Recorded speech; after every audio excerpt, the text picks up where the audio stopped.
Hello, boys and girls, lads and lassies and dogs. Welcome back to Let's Talk Geeky. We've got an audience, so we have. There you go. Good evening. Hello. So, how's your week's been? Oh, hey, the aliens are coming. They keep shooting them down out of the sky. We got balloons everywhere. God, What's going on, man? freaking balloon. Did you see the meme? Did you see the meme with Randy Quaid? Someone's done a meme that says the guy who shot the last thing down, over Alaska. Yes, I get it. I get Hello, the reference. boys. It was good. I'm It was better than the back. actual event because the actual event was just terrible. It was just so ridiculous. It did take the whole might of the American Air Force to shoot a balloon down. Well, We've and got of course another they- one now over Of course, Alaska. they waited until it was, all the way across. After mission Just in complete. case it's actually, they didn't want to shoot it down in case it was actually gathering data. They didn't want to interrupt the download. Well, no, they don't want to make the Chinese overlords angry. Biden owes a lot to the Chinese. God. Oh, Don't get me started. Wait, is that the FBI at my door? I'm sorry, fellas. Jokes. It's just jokes. So right. I'm news-wise, of course, we have the Super Bowl tomorrow here, which for you UK folk is American football. American. It's American. Two teams that I don't know because I don't follow sports will be playing tomorrow in the biggest game of the year. I will be cooking because I do that every year, but we don't really care about the game. I'm making wings and pretzel dogs and tacos and this crazy bean dip thing. Of course, it's just us tomorrow, so it's an awful lot of food for like three people. Beans? How many beans? Is it a 5-bean dip?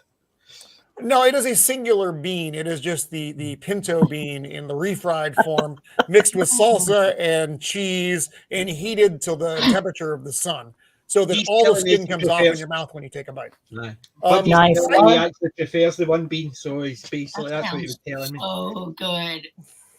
Hello, is that British Airways? Yeah, I'd like to book a flight to California tomorrow, please. No, there's plenty of food. So You know what? Like I said, it's too much. The Super Bowl day is like better than Thanksgiving, in my opinion, because the food is better. It's like wings and It's a lot of munchies all day long, and it's just like it's great. It's great. And beer. And beer. I've got a salt and lime lager set aside for tomorrow that I'll be in. Our office. Very nice. The college football season starts. It's a little later. That it's usually in September. We have what we call a dip contest, and everybody in the firm makes a dip, and you're not supposed to know who made it. And so everything's numbered, and then you get. So you can't slag anybody's dip because it could be your best friend's dip. So anyway, I didn't do it last year. I'm the one who kept score and was the judge. But this year I did do it, and I'm the one who doesn't cook. And somehow I managed to come in fourth.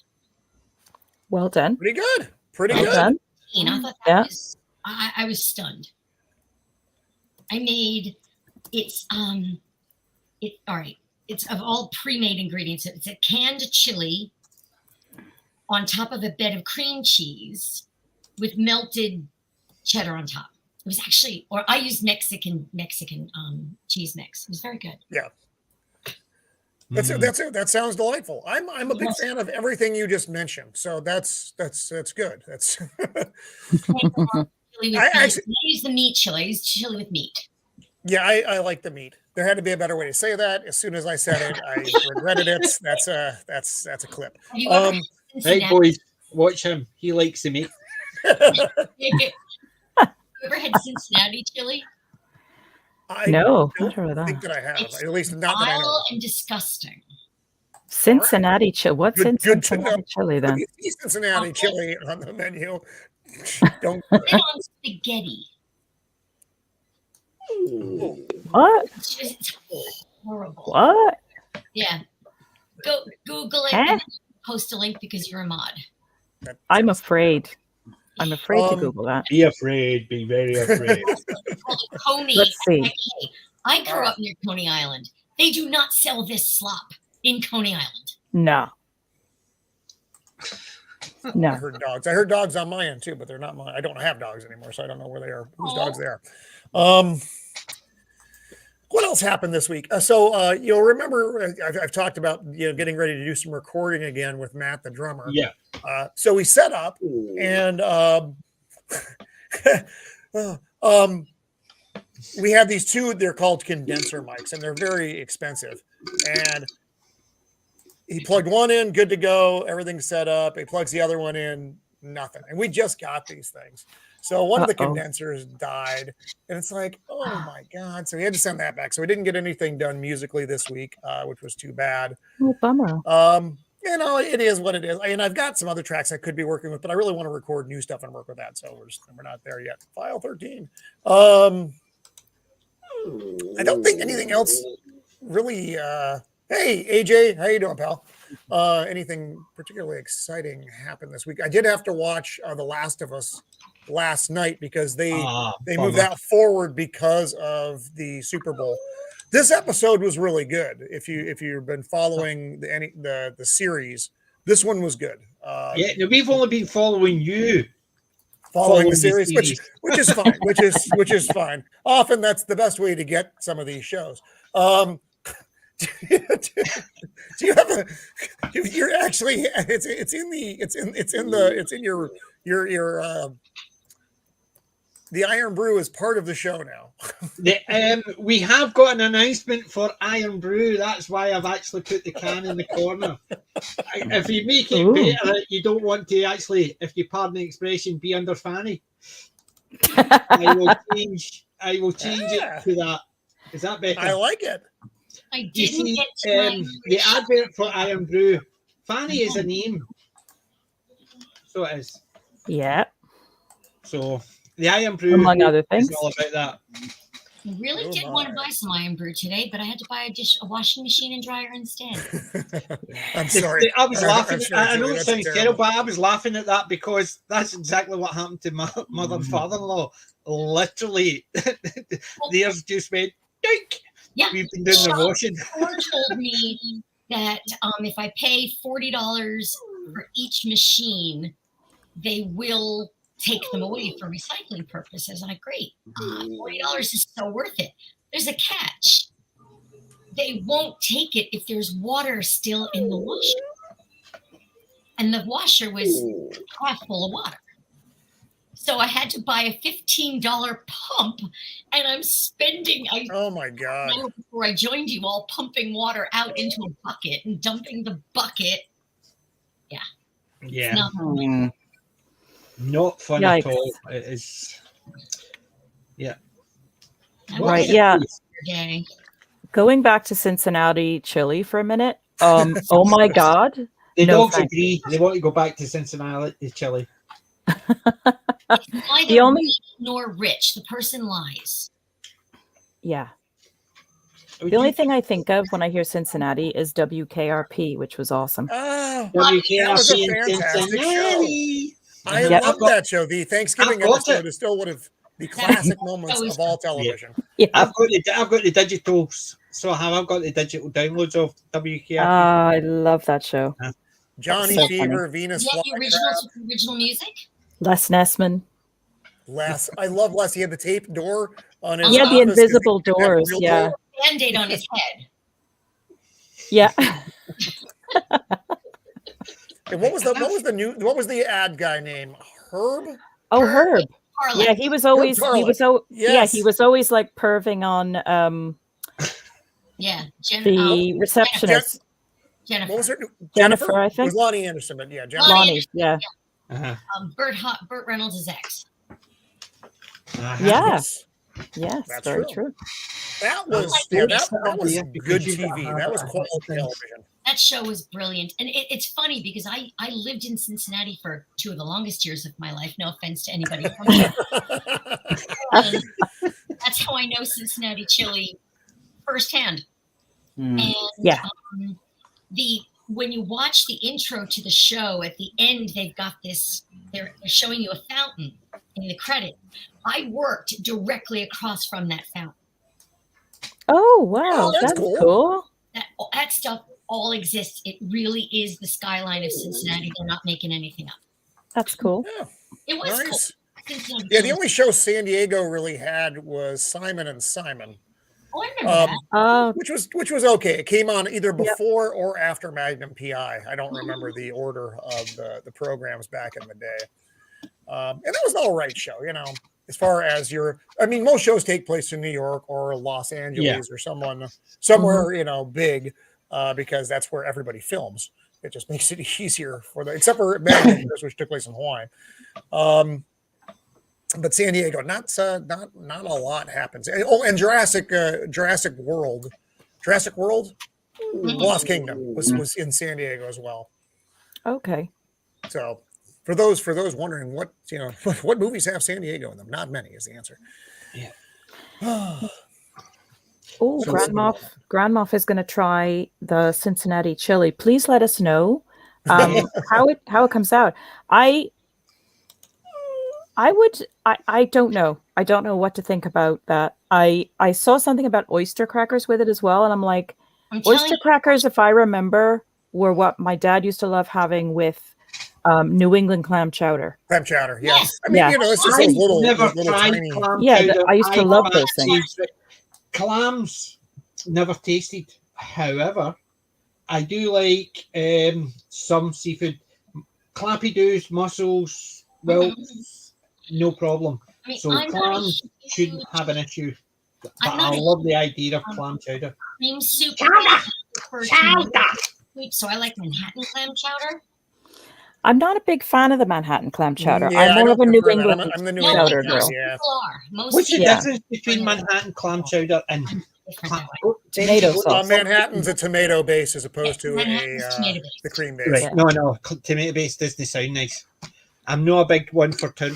But that's it. You two get down. PJ. They're taking over the show. You keep hitting the keyboard, and I'm expecting to get bounced out my own chat. I'm expecting your question mark won't work. All part of the service.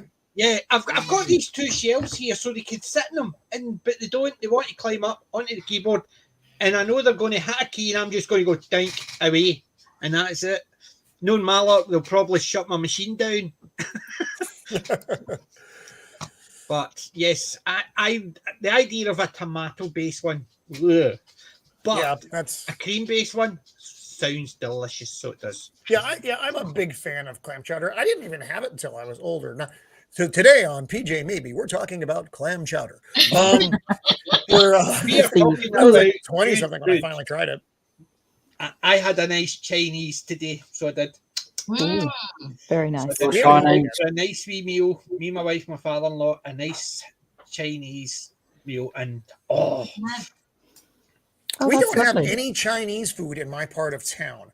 It's like, it's not to say we don't have any. We have a couple, and they're not good. They're not good. Yeah. We don't go to them. We have a lot of Thai food. We have tons of Thai food. You throw a stick, you hit a you hit V-chip. You hit a Thai restaurant. And we have a lot of pho. There's a lot of pho restaurants out here as well. I don't know if you guys have that over there, but we've got lots of them. Oh, there's plenty of restaurants over here. But there's no Chinese. I prefer Chinese. I do like Thai though. We have it's delightful. Although I think they've had to start skipping on their ingredients, or going with cheaper grade ingredients. Because last week we got, was it last week? It may have been last week. My sense of time is very skewed. Speaking of time, where's Colin? So we got Colin back in the 14th century at the moment. He's still in 1356. He's away this weekend on a time traveling weekend. Time traveling holiday for Colin. Got it. So, there were bits of shell in the crab fried rice, though, and it just made it completely inedible. One of the worst sensations when you're eating a food, particularly a soft food, when there isn't supposed to be a crunch and there's a crunch. Yeah. Ooh, gibblies. So I'm off the Thai food for a little bit just because of the thing. You know, what are you gonna do? What are you gonna do? What's everybody been watching this week? That CB Strike show is back on HBO. So season 4 of that is on HBO I need now. to watch season 1. Oh man, it's such a good show. I read the book. I'm in the process of reading the first book. What's the thing? Season 4 CB Strike. CB Strike. That's the detective stories by J.K. Rowling under As a Robert different author. Galbraith. I've not actually watched it or heard about them, so. Oh, hey, Copa. See, it's another Sicilian in the chat. We bring the Yay, Sicilians. Copa. Copa is brilliant. He's an author. He's a screenwriter. He's a He man was about the town. Copa. Copacabana. And that's how I know how to pronounce his name, because it has to go with the song. If I try to pronounce it like I think it should sound, it's wrong, and he's going to come and take a hit out on me, because that's what our people do. You have to come over and have a word. You gotta sit down. I know a guy. Everybody knows a guy. Everybody knows a guy. I got a guy. So that's back on, and like I said, really enjoying that. Still watching Seinfeld with the daughter of the Empire on the other coast, and that's been a hoot. It's gold. It's gold. So I got to tell you though, season 4, they have because normally it's just kind of one-offs, and which I prefer, but season 4 has more of these overlapping story arcs or 2-part episodes, and I have to say I'm not enjoying those as much. We have yet to get to the soup Nazi phase, you know, and all of that stuff. No soup for you. No soup for you. Or he's supposed to be Johnny Cochran, but he's not Johnny Cochran, the lawyer guy, whose name I don't remember, but he's really funny. But the 2-part Seinfeld episodes it's a bit much, even though you're watching them all back to back anyway. But it's just the point. It's a sitcom, and I like just the one-off episodes. I know. See, it's do a you weird know criticism. I've ever found with 2-parter episodes, and I think it's right across genres, is they've got an episode which is slightly too long, and they can't cut it down to fit. So what they do is they expand it, and you can see the bits where it's sort of slow. And the 2 episodes is probably a 1.5 episode one. They should have just actually added an extra 10-15 minutes in and just did it that way. But that's the one thing I do. Death in Paradise. Episode 6 and 7 are a 2-parter. I've already actually catch up with that. I'm still actually debating going through the Ralph Little stuff. I like Ralph Little. I didn't like him in the beginning, but I really like him now. But it's the same. I've been actually watching Briscoe County Jr. I watched it again, finished it, and I've been uploading clips. I've been watching Captain Scarlet again. So I'm mixing them all, and I'm actually watching Flash Gordon. Actually, there's one you might know. The guys in the States, the UK guys, probably not. Space Angel. Don't know it. No. Nope, I got nothing. 1954 animation. Space Angel. I am actually seeing if I can upload that as well, because it's old. So all the Flash Gordon. Yeah, I'd be curious to see what that looks like. The Flash Gordon isn't Buster Crabbe. Let's put it that way. It is Steve Holland, and it was filmed in Europe. You can see, they say that a lot of the actors, there's a few of them, like the 3 main actors, their English is American English is it's like, but a lot of the other side characters have got an accent. Every single one of them. It's all European, German. I think it's mainly Germany it's filmed in, but they've all got a German accent. And it's hilarious. Yeah, and it's things like, they're driving through the thing, mate, and you hear the news broadcast. These men are hunted by the police. If you see them, please contact the police. You see the guy reading the paper, then he puts it down, goes in, and picks up a phone, and above it, it's in German. It's fun to watch wee bits. He's reading the German paper. It's obviously all been dubbed over. That's funny. Don't mention the war. You started it. No, we didn't. Yes, you did. You invaded Poland. Ixnay on the board, eh? Actually just finished reading, so that you can label me conservative. Bill O'Reilly's Killing the Rising Sun. That was a great book. I learned an awful lot in that book. Speaking of World War II. And speaking of dubbing, this is a bit of a weird segue. We did the Mad Max shows again this week. We did Thunderdome, which I cannot stand. And I think it's just a wee bit over the top, Thunderdome. Yeah. I don't like the Tina Turner parts. I freaking hate the kid parts. Don't get me started. But I like Fury Road a lot, which is also way over the top. But Mad Max, the first Mad Max, not the Road Warrior, is the one that most people in the States think of as the first film. But then we rewatch it, and you go back for the rewatch, and you're like, oh, there was a movie before that called Mad Max. That was dubbed.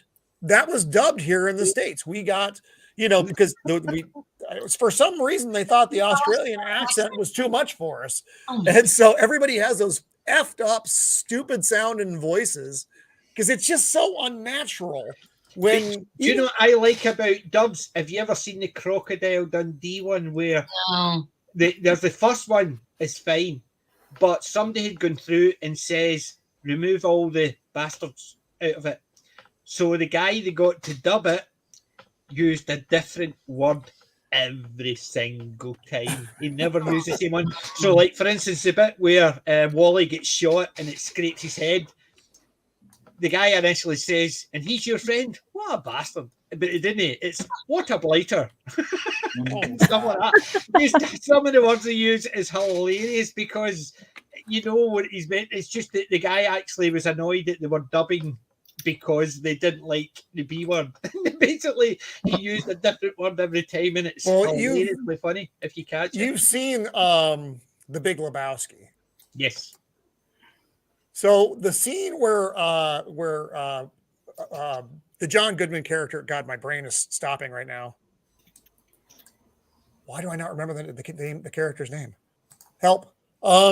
Anyway, so the John Goodman character is beating this guy's Corvette to death. And what he's saying, you can't play on regular television. So, so they changed it to something completely ridiculous, though. This is what happens when you find somebody in the Alps. This is what happens when you find somebody in the Alps.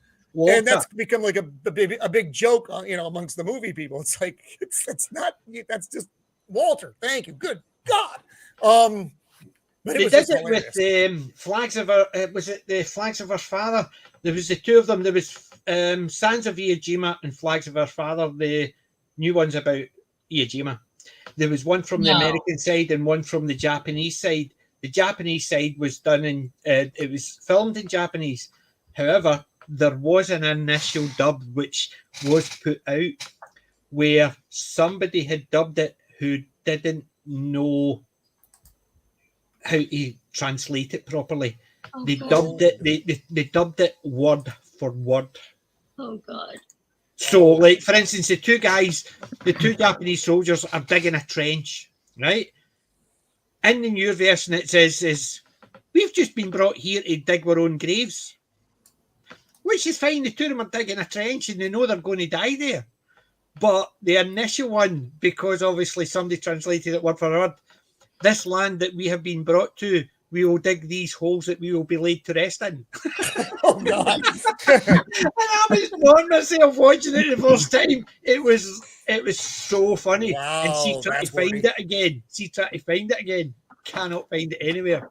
Oh, it was great. Hilarious. The early dub version was fun.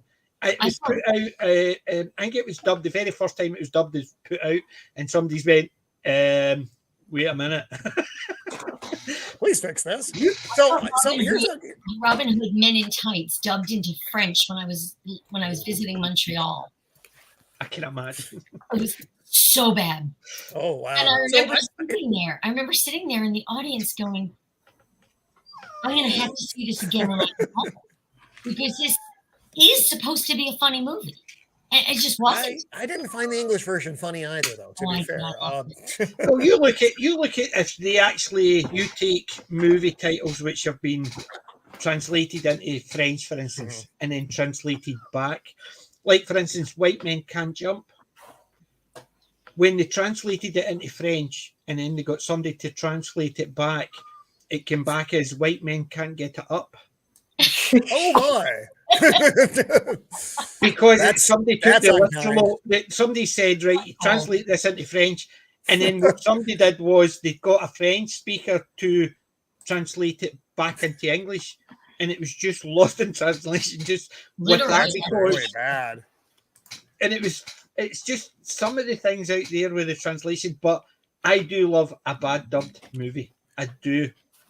I have a question for the panel though. So when you have an other than English language film, do you prefer to watch it dubbed or do you prefer to watch it with subtitles? Subtitles. Or is there a depends? Every single time, subtitles. Way to go. It depends. Most of the time, I like subtitles. However, if it's an action one, I like it dubbed. Just for the simple fact is, sometimes as you're reading, you miss some of the action. I prefer if I'm just watching something that's like if I'm watching a Chinese martial arts one, because of the type of martial arts, the early stuff, subtitles is perfect because they don't talk a lot when they're doing they're actually fighting. But if I'm watching a newer one where the choreography and the way they deal with it and talk, I need it dubbed because you miss a lot of action. But Godzilla and stuff like that, subtitled.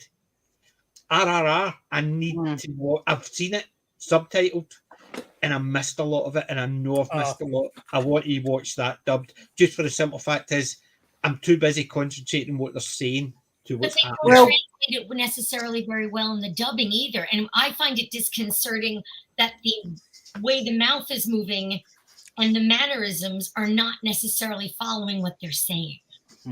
And I find that to be very... Some series do it well. Yes. Not everything does it. Like Dark, I don't know if you guys saw Dark, which was a German production. That was dubbed. And but it's not all dubbed. Some of it is actually done in English. But it's like, is this dubbed? So I had to ask the question, and the answer, of course, was yes. But it was done so well that it worked. It didn't throw me off. German's also closer. Well, true. So, I was going to ask. Do you remember a film back in 2000s called Kung Pao: Enter the Fist? Yes. The dubbing on It was a comedy. It was a comedy. Genius. Hey, Jacob. That was a genius movie. Hi, Jacob. And I've got to remind you, if you want to see something absolutely rip the crap out of dubbing, watch that film.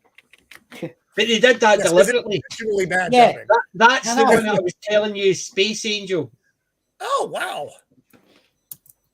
With Scott And this is a McCloud doing 1950s chorus. cartoon, PJ? Yep. Yeah. Oh, God, that is bad animation. I It's love it. It looks like one. a comic book. It's very like a comic book. Just, I mean, Yeah. the aliens have got Roman symbolism and stuff like that. It's funny. It looks like the suit the put the lips onto the the animation. I thought that too. It's like they're actually people's lips. They are people's lips. It is. Oh my God, that's fantastic. And to hide their lips, they've got mics up there, so you can't see them talking sometimes. Oh my God. God, it's like watching an episode of Captain Pugwash. Yeah, it's like that orange that talks. That's freaking cool. I like it. I think it actually. I like it. It's fun just to watch it because it's like watching. It's like reading a Star Blazer and just watching it. It's just the way it is. It's just fun. And I love that I've watched animation, a couple though. episodes.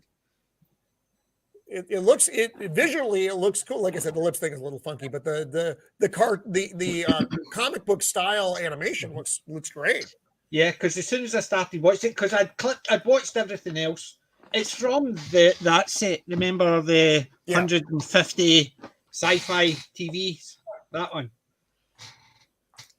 It was on disc 2 of that, and I'd watched everything else on it because a cartoon, a space cartoon from the 50s. I thought it'll probably be very dire, but I watched the first episode and I'm sitting there going, oh, I need to watch all this. I need to spend time so I can sit and enjoy it, not just watch it while it's doing this and doing. It's basically it just reminded me of sitting watching, reading a Star Blazer comic, and that's what it reminded me of. It was perfect. So I'm hoping I've got one test to upload to see if it'll allow it, but there is a good number of episodes. I like the old style of animation. It really had its place, like Johnny Quest. I'm a big fan of Johnny Quest. I think it's just I love it. A fantastic cartoon. Thank you. And it just and that theme song, dun, dun, dun, dun, dun, dun, dun, dun. And it was Race Bannon and Dr. Quest with a couple nobody knows, and the dog Bandit and his buddy, and it was just great. Yeah, it was, and it was so sciencey. It was great. It was like a science cartoon. It was like people doing science stuff. It was great. Hello, Captain Black. I think I'm a minute over, but Thundar the Bar. What happened there? Did PJ just fall over? Thundar the Barbarian. Do you remember that? Mm-hmm. From the cats have actually been messing around. The dogs have been messing around, so they have. So I had to actually put my camera on and look what happened. My avatar is still my old avatar. I've not actually had a chance to change him. So let's get back. There you go. That's better. Sorry for interrupting you. with your noises, man. What is wrong with you? Because Saturday morning cartoons. That was the only time you really got cartoons when we were younger. It wasn't. You didn't have Cartoon Network, and you didn't have them on all the time. You got up and you were waiting for those cool cartoons. Yeah, it was sit there with your cereal. That was the only time I got up to sit there for the TV starting. We didn't have 24-hour TV. It was a case of sitting there. We didn't either. Yep. Click. Yay! And it was we didn't have anything like that. Yeah, it was just my you watched it when it was on, or you didn't watch it. You're waiting for that test symbol to go off the TV, and and my brother was up at the same time, but he was getting ready to go to football training. TV, here we come. The same idea. When I was young, me and my brother were thinking, if my brother did anything wrong, he goes, you. My mum would go, you, in the house. If I did anything wrong, she would say, you, out the house. Because I was known as Square Eyes when I was young, because I just sat in front of TV.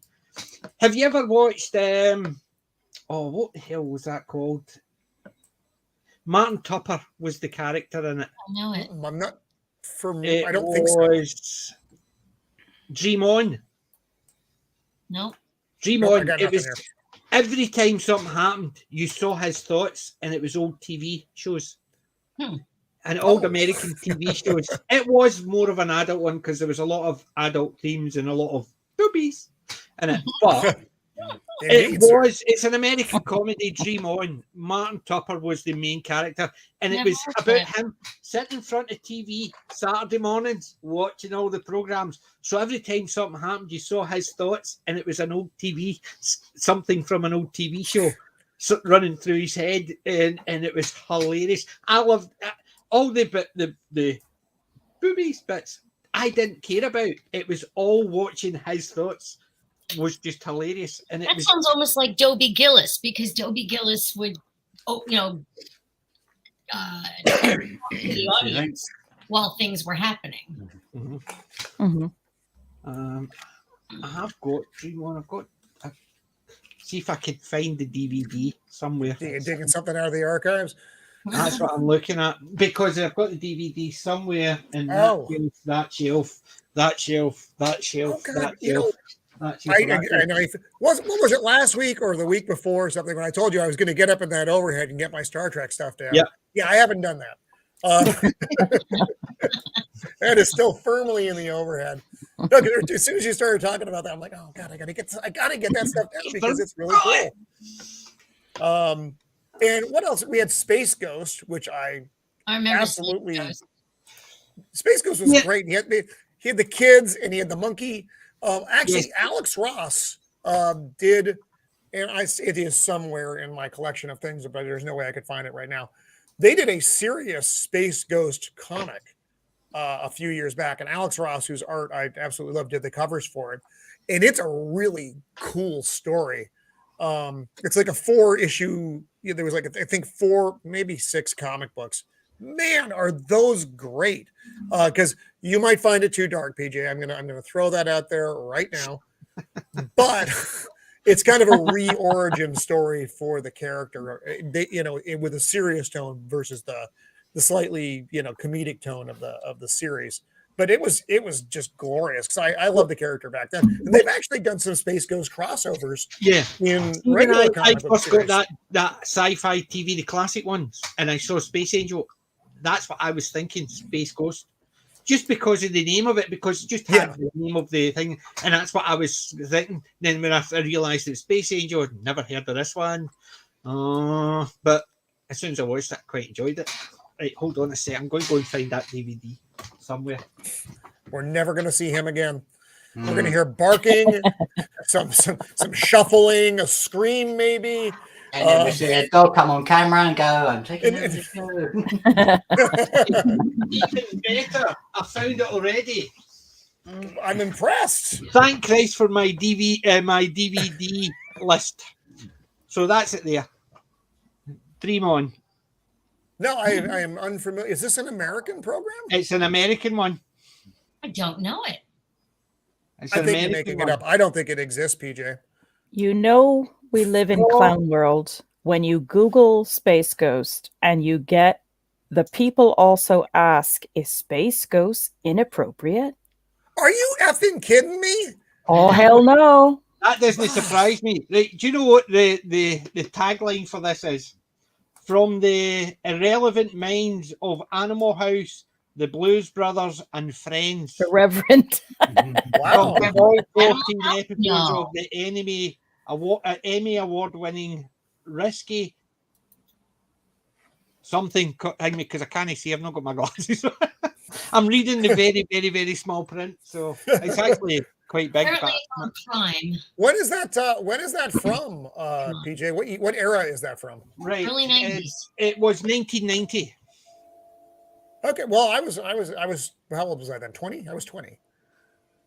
It includes edgy jokes about overweight people with mental illness. Are you really? You know what? I mean, is this like another Space Ghost that we don't know about? I don't remember him going, Gleek, get the fat broad. I know. I'm maybe this is a different Space Ghost, but I'm like, and drugs.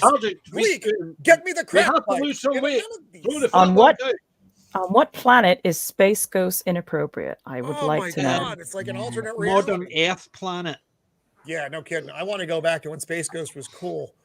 Yeah. I want to go Yeah. back. See, people Just say reading, things like, making my- oh, the 60s, 70s, 80s were terrible. No, I want to go back there.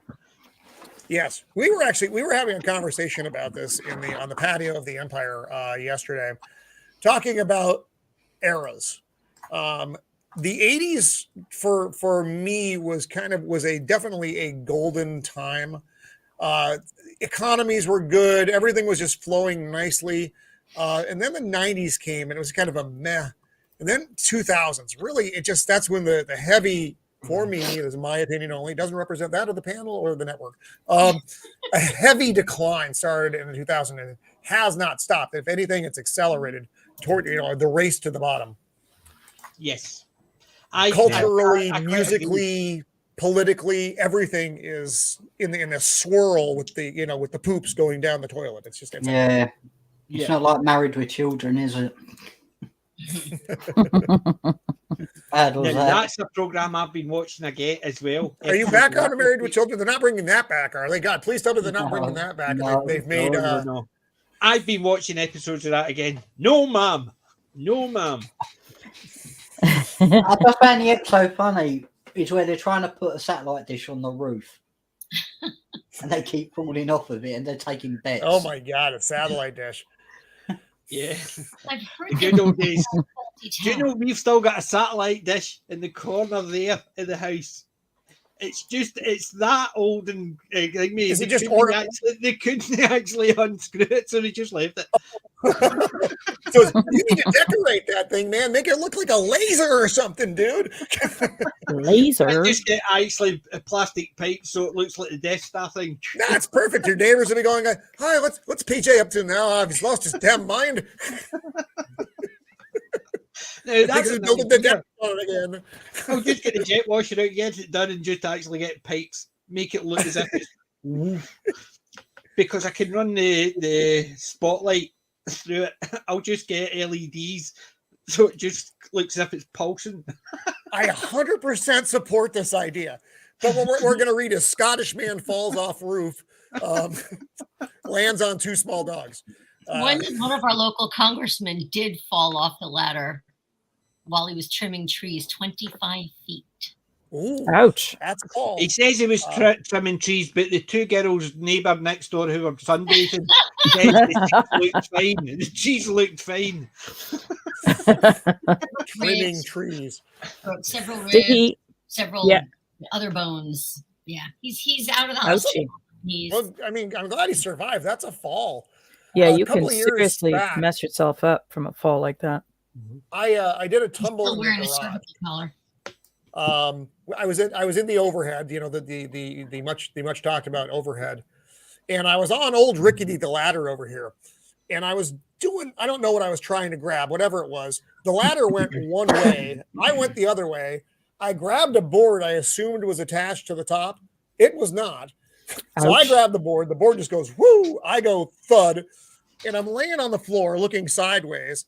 And there's the board with a nail sticking up about, you know, in my nose. I'm like, I nearly lobotomized myself. And everybody comes out of the garage and they're like, Dad. I'm like, don't touch me. I'm just waiting for, you know, whatever is broken to kick in and my body to acknowledge it. It turns out it was nothing. It was nothing. My old bones just absorbed it. What's the tallest ladder you've climbed? Ooh. I'm well for you. If we talk about regular terms, probably like a 16-foot ladder, but like onboard ship or whatever, sometimes you find yourself in some very strange, precarious spots. And the funny thing is, you're usually not going up. Eventually, you're going up. Initially, you're going down though, because there are some holes in the boat that you have to go to. That it's like, why would they build it this way? Because you're just going into the bowels of the ship, and it's like, this is just very, very bizarre. And you're just waiting to slip and fall and die. But you know, I didn't, so whatever. My parents That's had a strange a two-story house. Why would you ask that question? It's only because when you're saying about falling off ladders, I've actually climbed 2 tall ladders. Normal ladders up to the roof, no problem. What somebody when I used to work asked me to change a light bulb in a street light. So we had a ladder up there. Oh, wow. And the ladder was sort of going like that as I was trying to change the light bulb. I was like Laurel and Hardy. And they actually says, you'll be fine. What we'll do is we'll tie a rope to the top rung and hang it over. So somebody's holding onto the ladder, somebody's holding onto the rope, but the lamp pole still had a slide. It had a slide, so the rope was just going anytime I was. So, and then the other one was I was asked to help open a window so they could get up onto the roof, 3 flights up. So they were holding a ladder, and I climbed up and tried to open it. Can you imagine? I was young then and I was fearless. I wouldn't be able to do that now. But I was stuck this ladder that anytime you took the step, the whole ladder went whoop, whoop, whoop, whoop. Oh, man. And that was a ladder I'm sitting there, even when I was in my 20s, climbed up to the top and thought, I hope I don't fall. That was the only time I've actually, but 2 ladders, one of them, the ladder was literally sliding like that. The other one was going bump, bump. And I felt lucky I never fell off any of those 2. I have fallen off a couple of other ladders, but they've been like that height and stuff like that, falling. Yeah. When I used to work at the building site. It's not good. I've got a ladder story as well. Did you have a ladder story, Julie? Where No, We're I doing ladder show and tell. was a 2-story house. It was too old to put central air conditioning in. So we had one unit downstairs in a window and one unit upstairs in a window or wall, whatever. And my father obviously was too old to climb up onto the roof and pull the cover off. Yeah. Put the cover back on in the winter. And my brother, once he moved to California, wasn't there to do it. So the person who was petrified of heights, had to either climb out a window, which I wasn't a fan of, especially as I hit my 40s, and I'm not quite as nimble as I used to be, or climb up a ladder and pray that I didn't have to look down. It's the ladder edition. I'm always trying to climb ladders. Fair enough, it's ladders and tights, but that's a different story. Yes, right. I'm getting my hammer out because I'm going to tell my ladder story, and there's no interruptions allowed. Don't make me come over there. Tell us your put on well, this is called Growing Up Gen X. Dad was a carpenter by trade. I used to go join him on his jobs, and he was a roofer, among other things. He was also a custom cabinet maker, but he did a lot of roofing jobs primarily. And one of the best memories I have of growing up is climbing the old sort of rickety metal aluminum ladders that he had. He'd put it up the side of the house, and there wasn't any like health and safety back then. It was just, you just got on with it. And he taught me how to climb this ladder right to the roof of a house. And I would just hang out on the roof with him. And then when he went around the other side of the roof, I used to drink his beer. Because, in Gen X growing up, your dad was a roofer and he drank beer while he was on the job. So, this is how it goes. Yes, my family were all worked in building sites, headstones and stuff like that. So we were always thinking, and we were always trying to do it. I was at my uncle's funeral a while back, and when we were going to the graveyard, my cousin was in the car behind me, and she says it was freaky. She must have been in the car in front of me, and she says it was freaky seeing me driving behind her because I had my hat on, I had a cigarette hanging out my mouth, and I was driving. And she says every time she turned round, she saw her dad. Oh, wow. That's trippy. It was trippy. But the thing is, it's when you were saying that, because it was never beer. If we were all working, we would be down there at the summer and stuff like that. My granddad would give us a couple of pounds pocket money for working. Yep. And then they would all go and do work, and we'd be going, picking up a cigarette. But my cousin, so we were all wearing overalls, and my cousins had a habit of they would pick up a cigarette, and you would be. Pardon? It wasn't me. It was no, that's Philip. That is. That's okay. Hey, come here. Hey, my cousins, what we'd do is instead he would pick up a cigarette, and we would look round to be his lookouts. And as he turned round, he would put the cigarette in your pocket. Hi, Philip. Hiya, Philip. Hey, buddy. Yay! All right. Hello. Hello. Yay! What are you happy about, eh? I know, I'm online. You're disturbing PJ's story. Something was really funny. What was really funny? The funny thing is, what was that? Bye bye. Bye, Philip. Bye, buddy. Yeah, you go back. Oh, bless him. Yeah. Right, so we would be lookouts for our cousins. Yeah. And they would pick up the cigarette, we would turn our back, and they would put it in their pocket. Right? Give me that. You're talking about overalls, so heavy overalls. So you Yeah. put it They have nice pockets. Yeah. and then you'd be walking away, and the overalls would just start smouldering. Right. And Oh my my dad, God. and we'd be down, my dad would actually walk up and just pour a bucket of water over us. What'd you do that for? You were on fire. Somebody put a cigarette in your pocket. And we've got one of my cousins.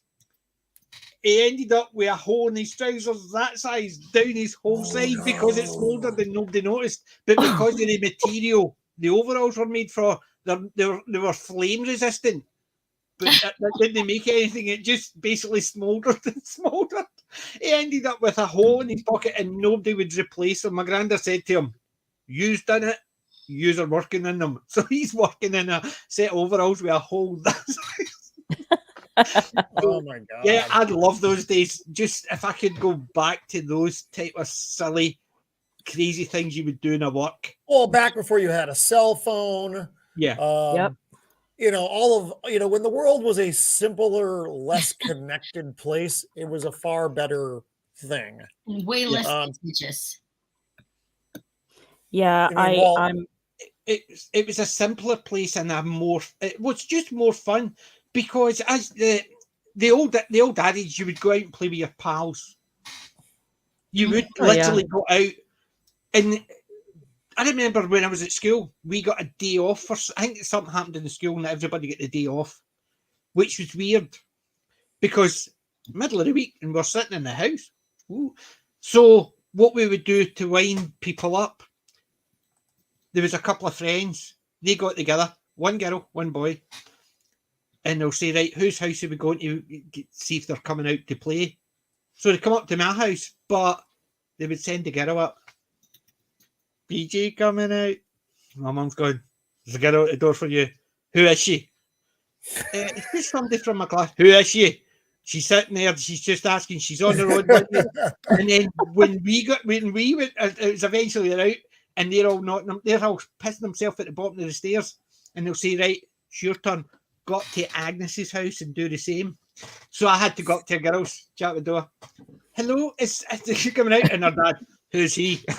That's all we did all day. Just go up to people in the classes door, chatting in it, and they would send a boy or a girl up, and they would actually have to act sort of as if they were asking them out in a day and stuff. And it was the parents who were going, who's that? You know what I mean? It wasn't a case of, but that was what we did for fun. None of this, because I know my nephews now, what they'll do is all the cousins will get together, then they'll go into separate rooms, put their headphones on, play games, and talk to each other. Yeah. Sit in the same bloody room. No. You have to talk over online. Really? They don't even sit and talk to each other. They only do it if they're playing games. It's crazy. I would prefer going back to the time where you could go out and play with your pals. Yeah. Yeah. But humbug, when I were a lad. They were a lad. Aye. But it's stuff like that. I just miss it all. But there is a big thing that's happened. And I'll tell you, I don't know if a lot of you guys know that. And I just need to get my mouse to work. If my mouse works, it's even better. See, since the dogs are pregnant, I think they've actually messed around. So what I'm going to do is I'm going to tell you about my wee Scottish Irn-Bru story. I just thought, for fun, because I enjoy my Irn-Bru, I've got my bottle here. I've got my... Where's my bottle? The dog's nicked my bottle. No, he's not. I've got my bottle here. I'm an Irn-Bru fan, as you know. I sort of mention it once or twice here and there. It's a rare occurrence, but I know.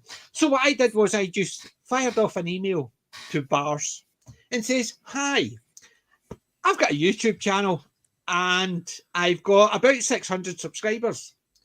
And I enjoy my Irn-Bru, which I mention quite regularly for some reason, because I'm always drinking it.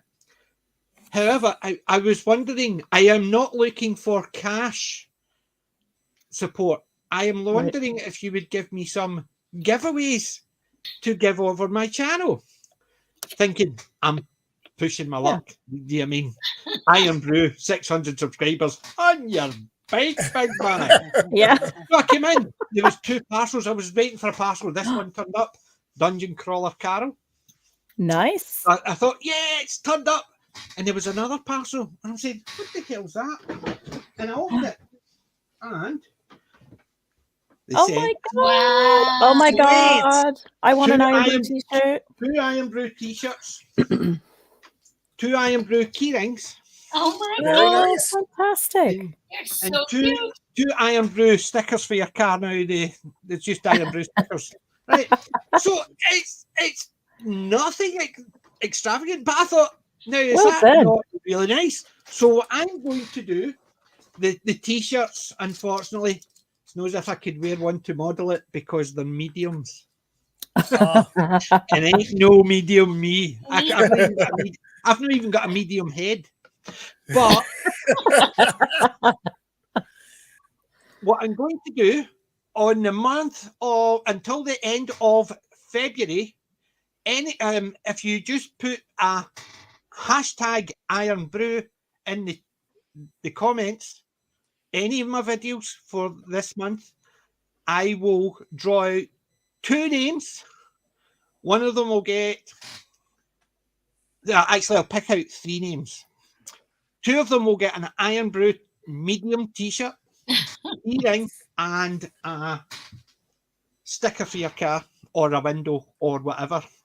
The other one will get, and I've got it lying around somewhere, my Irn-Bru Iron Man picture. I've got a picture of Iron Man made out of it's Irn-Bru cans. Oh my So it's a god. Ah, that's brilliant. I did show it on Let's Talk Geeky a while back. It was a pick from a Comic-Con. I picked it up. So that will be the top prize, and the 2 other prizes will be the Irn-Bru merchandise. very cool. So for the month Excellent. of February, put hashtag Irn-Bru in the chat. Sorry, in the comments, because I need to count them. And if I miss the chat, in the comments for any of my videos at all, over the month of February, I will put them all in and I will draw 3 out. And you'll get a special Irn-Bru giveaway. And I thank Barr's Irn-Bru for supporting me, because I do support the Irn-Bru. Yes. That much Go Irn-Bru. Yeah, go Irn-Bru. And yes, We're gonna go buy I do some. like my spinning cans. And Miranda, you keep your eyes off my spinning cans.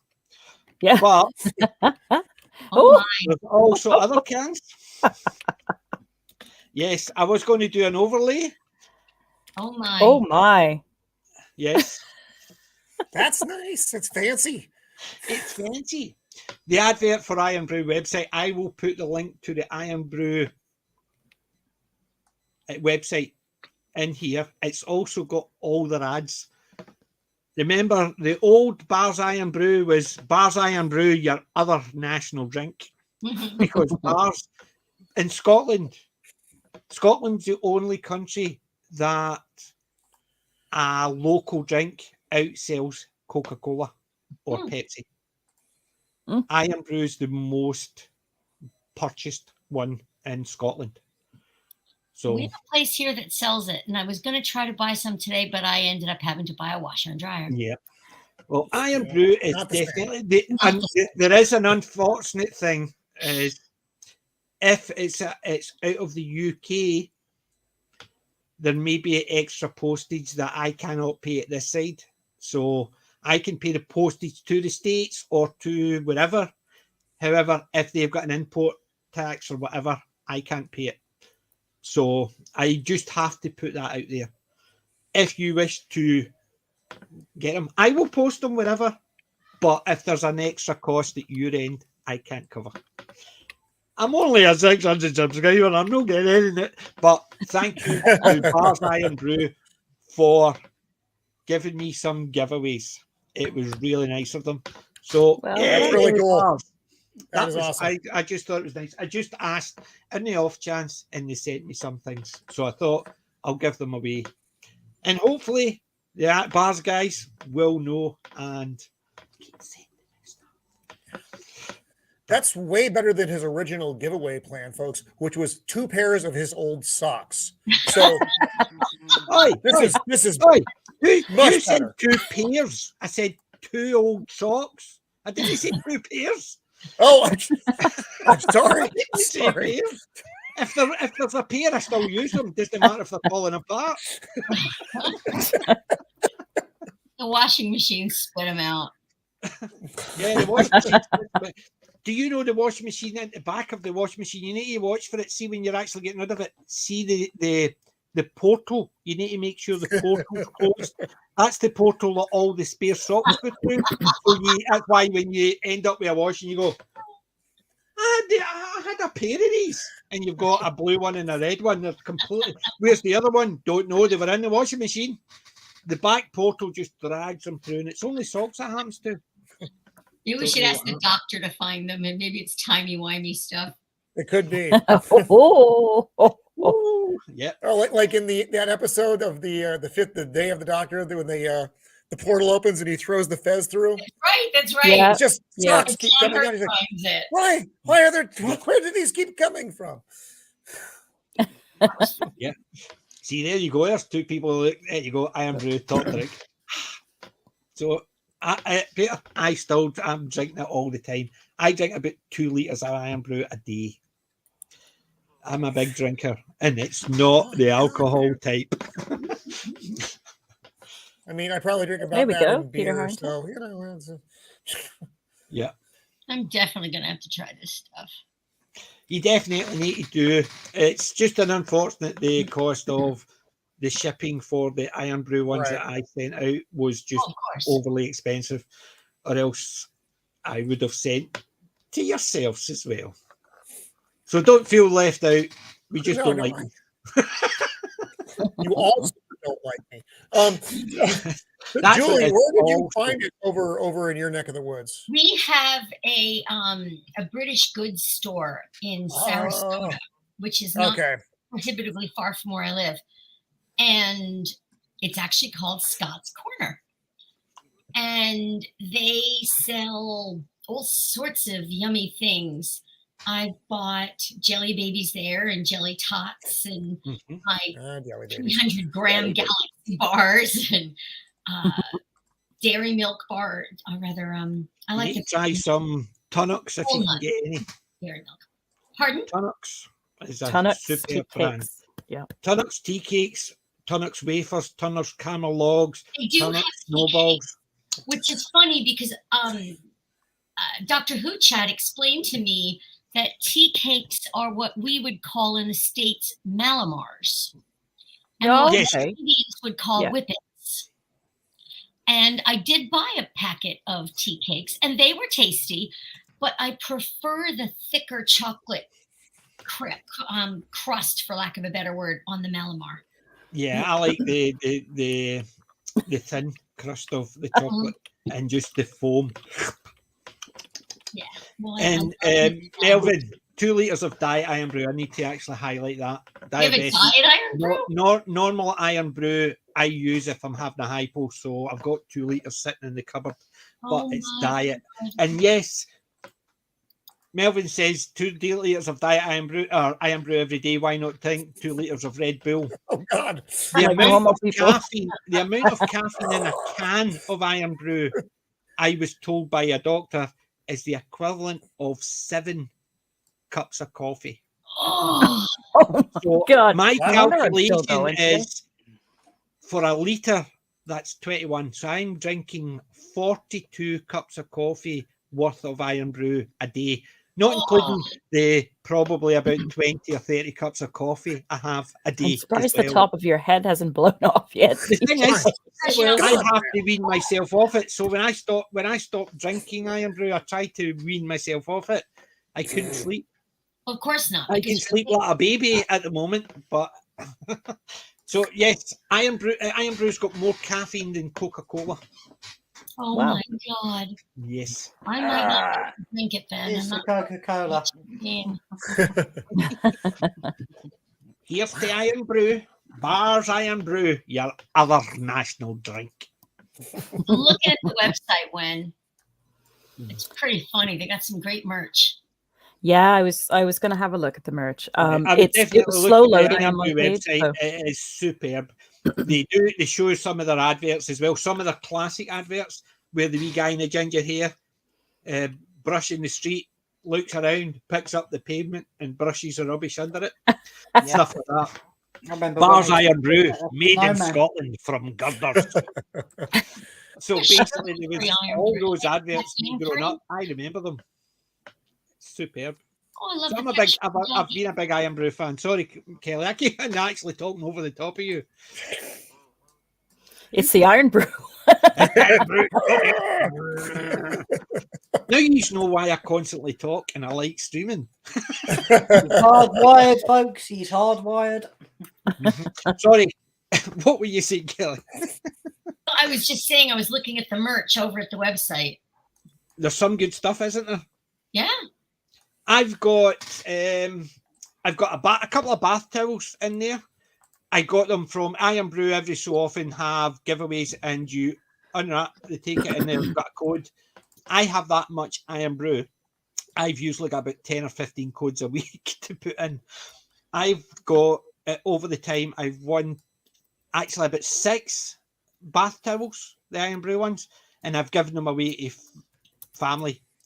I've won about 6 pairs of flip-flops, which I use if we're going to for our jacuzzi out the back.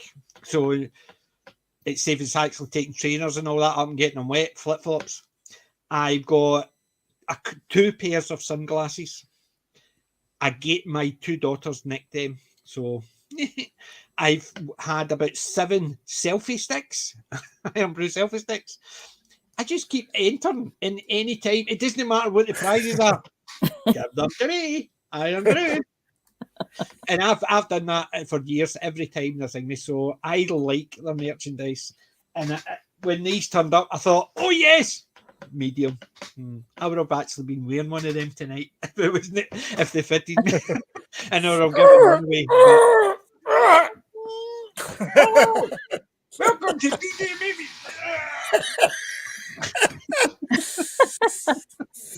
Medium to me is like actually. It would be like a straight jacket. You imagine? I can't breathe in that thing. But yeah. So I will dig out my Irn-Bru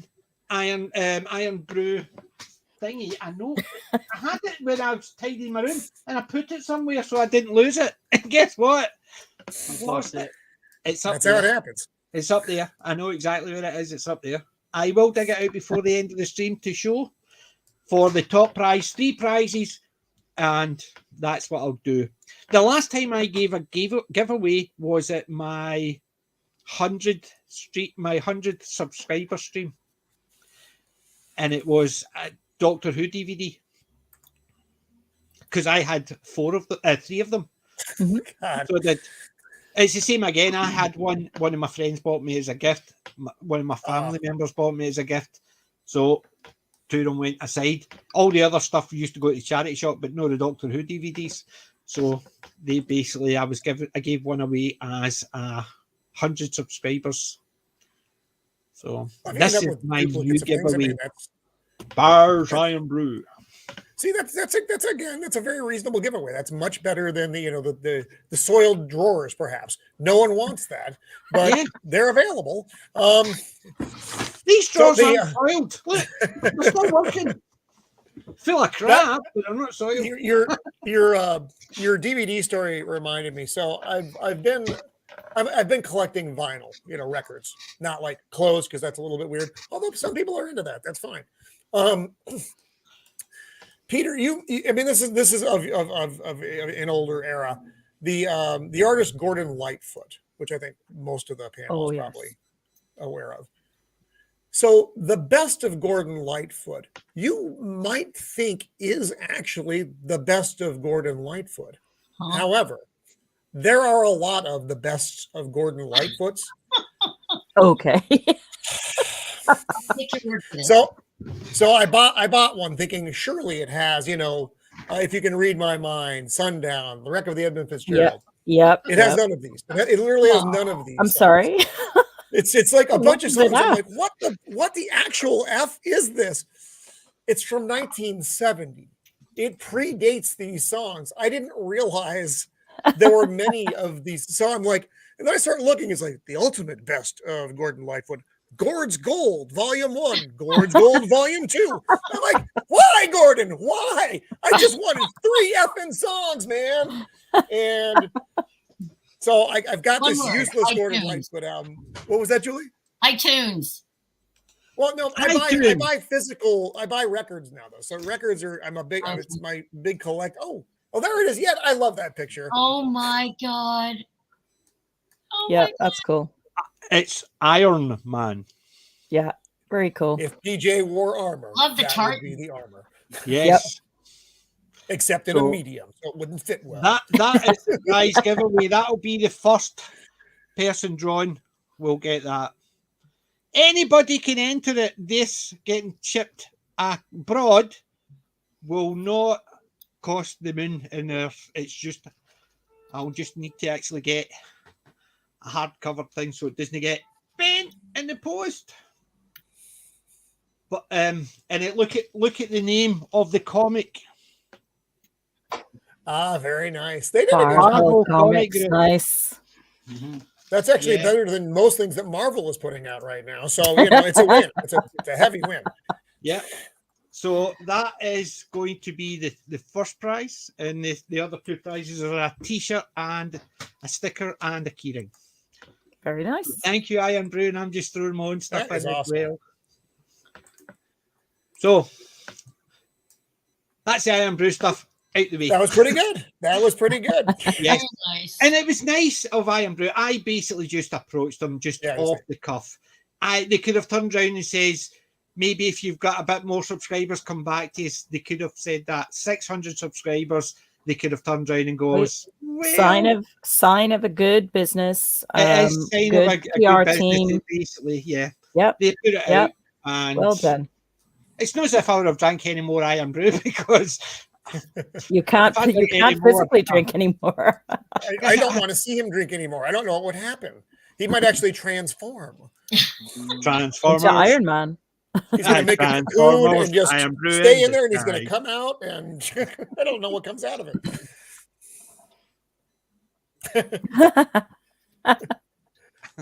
That's great. Yes, I've actually been, as you can imagine, I've actually been throwing things together for that. So, yeah, I've even got, I could chat away and we could actually just have them in the background as well. So I was thinking of changing bits and pieces in the background. So as you can imagine, I've been sitting playing with all these bits and bobs. So I was actually trying to get an Irn-Bru advert, but I decided it probably, at the moment, it's probably not good because I would need to ask them first if I could use it on the screen. So I thought, so you don't get the strike. Don't push it. It's as long as I tagged them, it wouldn't be an issue. So when do you want to put that in the stream, in the chat? I certainly will. So let's see. So you want to? So it's hashtag Irn-Bru. Yeah. And it's in any of your streams, any of your videos? Yes. In the comments. In the comments of any of the videos at all for the month of February, I will be drawing it out at the end of February. The thing is, any new comment gets bounced up for me. I see it, so I can mark who's done it, and then I'll contact them at the end of the month, and then we'll give a giveaway. But put the Irn-Bru link in. That's what I was meaning. Sorry. I will update the tags for this video and any ones, and I'll mention it every week right up to the end of February. And as long as the chat's there, it will bounce up on mine. I'll take a note, and then I'll do a draw. I've got plenty of dice up there. I can roll dice. I love dice. I've got different ways of doing it. Have you seen my my dice? Unfortunately, yes. I've got the Guinness dice. Book of World's Record for the most dice, I think. Yeah, so I know people actually keep on saying my room is quite crowded, but I'm a collector or as my wife likes to call me, a hoarder. So, that's my dice. Oh my God. Yeah, I'm basically wow. ridiculously jealous of that. I'm just going to say right now. That is nuts, dude. I love dice. I don't know why. I do. I use dice for everything. So Magic the Gathering, instead of having a wee dice box with the dice I need, every pack has got a wee sleeve, and there's dice for every pack. Yeah. So, and save me having to actually say, well, I could just take that and go and play. I don't need to actually take that and the dice box and this. I just take that and I'm away and go and play. So that's what I do. So that's why I've got so many dice. So if I create a new deck, more dice, because I'm a bit of a hoarder. I'll agree with my wife and just say hoarder, shall we? It's probably easiest. Yeah. I know, but the difference is, Roman, see if your camera went wide angled, there would be gaps there and gaps there because all your stuff behind you. If I do wide angle, it just goes more crap. I told you when we got this house. When we got this house, my wife said we need a third bedroom. I says, good. Can I get a man cave? She says, aye, because none of that crap's coming in my house. Yeah. Yeah, I bought a new piece this week, and we were at the store, and she's like, "Do you really need another one?" I'm like, "But I don't have one of these." And she said, "Well, if you buy that, you have to not buy something else." There was 2 McFarlane at B&M today. Did you pick one up? £16 each, and I didn't pick them £16 up. isn't bad. £16 isn't bad. I didn't pick them up because it was Nightwing. And the other one was Shrieker Unmasked. That's from Batman Beyond. Yeah, and the Nightwing just looked like, I don't know if it was almost like a zombie Nightwing, but he had the white. Oh no, they have it's from the Dead series. That's that's from DC Direct, McFarlane DC Direct. So that's the one. It's kind of their zombie Unmasked, and so it was just. They had a Funko Pop of She-Hulk, zombie She-Hulk, not the new one. It was a classic zombie She-Hulk. But even I thought, I don't really care about the zombie She-Hulks or the zombie. But the 2 McFarlane ones, I picked them up and going, oh, I wish there was another one. But wait to see my pick of the week for this week's. Next week and the week after, I've got other stuff. They're already put aside because I've got that much. It would cost me too much. So my first, right, let's go and do this just now. My favorite part of the week. Bring it on. I will do. Pick of the week.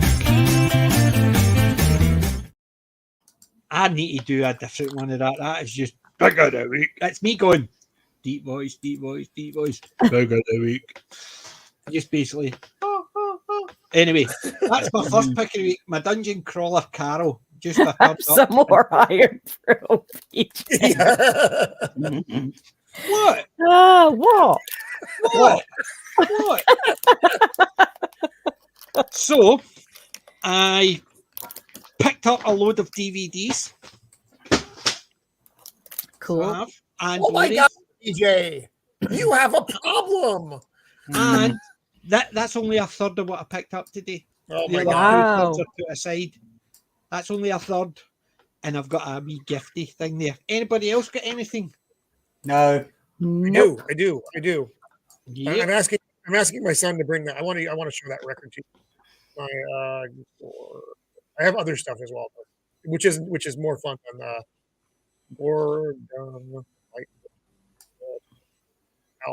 could just yell, but that's not good. Okay, so I'm sending that. So I got some other stuff that I want to show. Right. Okay. So above me here, and I'm not going to get it down because it's not that big a deal. I got the new Black Adam figure. Actually, you know what? You did an unboxing of it. Yeah. Yes. So let me grab him because he's not going to knock anything down because that's always Alex, the biggest danger. I know. Look at poor Alec. He's got 2 cans spinning above his head. It's gonna happen. See, that's funny. Oh God. Actually, sorry. So I've got Black Adam here. This is the comic book version. And PJ, remember we were what? He's out of control, people. He's out of control. This is from the same Page Puncher series as the Superman that you have. Yeah, that's a cool comic one. I didn't like the Black. I'm glad he's not the Rock. Let's put No, I don't like the Rock version of the figure. I don't prefer it. Come to me, son. Come to me. Thank you. Okay, so you don't need to stay out here. That's fine. So remember what I was saying? Yes, about Gordon Lightfoot. There are a lot of best of Gordon Lightfoots. This is not the one you want.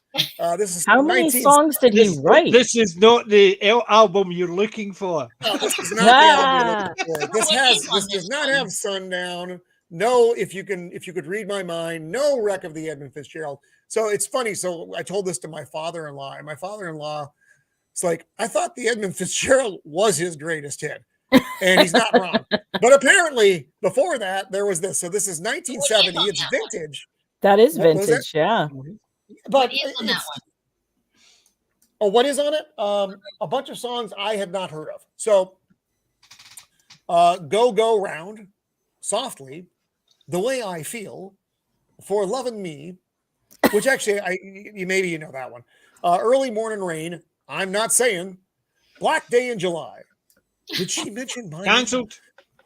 Bitter Green, Pussy Willows, Canadian Railroad Trilogy. There's the one. Is that actually not a disease? But I'm 11 years older than you are, and I've never heard of any of those songs. Well, that was the best of Gordon Lightfoot in 1970. Was it only sold in Canada? It was only actually sold in one shop. No, was it only played in Canada? I did not get that from Canada. So something good I got this week, which is not that album. I picked up the Spawn, the Gunslinger Spawn action figures. Ooh, I've yet very obviously nice. do them. So that is sweet. This was cool figure. I mean, nothing really extraordinary on the back, but the figure itself, Wakazashi's Tea House, our friend Gray has been covering this comic book series, and I finally saw, or actually, it was on Amazon for like $17 for this figure, and I'm like, wow, yes, I will. Pretty impressive. So yeah. he's got the 2 big 6-shooters and the hand cannon there. Yeah. And it's just a really neat take on a character that you've seen a lot of. It looks like nice detail with like the gun belt and everything. And I mean, McFarlane, as we've discussed many times, just does great work with their figures. It's rare that you find a McFarlane figure and you're like, The biggest problem I tend to have with the McFarlane figures, and I was happy that didn't have with Black Adam, is stability, because they often are top heavy, so they'll want to fall back. You look at the Flash. I find his ankle a wee bit weak. You have to balance him perfectly, or else he just goes whoop. It's a nightmare. Like Etigen, the demon. Where is he? He's in there somewhere. Getting him to stand up, even with the stand, is once he's in place, he's just standing there. He is never moving again. And because what makes Pick of the Week better? Why? It's Predator. So this is just a book I picked up. It's Aliens versus Predator Rift War. Nice. The premise of this book is the Predators are taking they're not young bloods, they're like non-bloods. They haven't gone through the ritual to a planet that they've seeded with alien seeds to do the whole, alien, their alien training. So they can all get killed or whatever, but that's what the premise of the book is. So I wanted to check it out. And that's it for me. Superb, superb. Anybody else get anything? Nope. I'm not going to show you the new washer and dryer that haven't arrived. Well, I'll start with my I've only DVDs. buying a lot of things for quite a while. I'll start with my DVDs. I picked up some good old-fashioned Disney ones. Oh, very Old Disney okay. ones, not new ones. So I picked up some good old-fashioned DVDs. That's what thing. So, I picked up a couple of Simpsons classics. Oh, nice. Crime and Punishment. That was the second one. I wasn't going to get it until I saw the first one. Raiders of the Lost Fridge. Oh, very good. So basically, the fact that it is Homer and Raiders of the Lost Fridge, I thought, excellent. Love it. So then I picked up Guardians of the Galaxy Volume 2. Okay, cool. I like that movie a lot. See, I haven't seen the second one. Guardians of the Galaxy I find okay, nothing special, because I've only ever seen the movie. I've never read any of the comic. I never even knew. I haven't about read the books comics. either. So No, I was haven't. thinking, and I picked up Dunkirk. Excellent movie. Oh, Oh, cool. fabulous. Christopher Nolan. I saw that and I thought, I've heard some good things about it, so give it a go. So I'm happy with that. And I picked up 2 Blu-rays. Sorry. I'm showing 2 Blu-rays. The Immortals. I've never even heard of this one.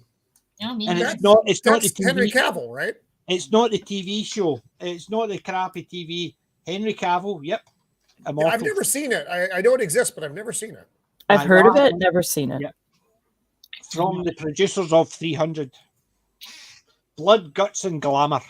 That's the title. And the other one is Kevin Costner and Aston Kutcher, Oh, good God. Whoa, what a combination. The Guardian. Oh, yeah, the Coast Guard movie. Don't know. Oh, right. Okay. No, I'm Oh. not familiar with that one. I've not seen it either, so that's another one I picked up. I'm going to go, yep, something for my watch list. Now, because I put the DVDs and 2 things aside, one of them's the Dungeon Crawler Carol, and this one, I just need to make sure things don't fall all over the place because I've moved stuff around. Wow. Oh, very nice. Very nice. Very On a nice. stand, Yeah. so as you can see the Avengers stand. So that's what I picked up. B&M. Yeah, baby. They had Yeah. that. They had. There's 4 others in the set. There's Iron Man's mask, which I saw, but didn't really care about. They've got Thanos' gauntlet. Don't care about. They've got Black Panther's mask. Don't care about. And they've got Thor's hammer. They didn't have that.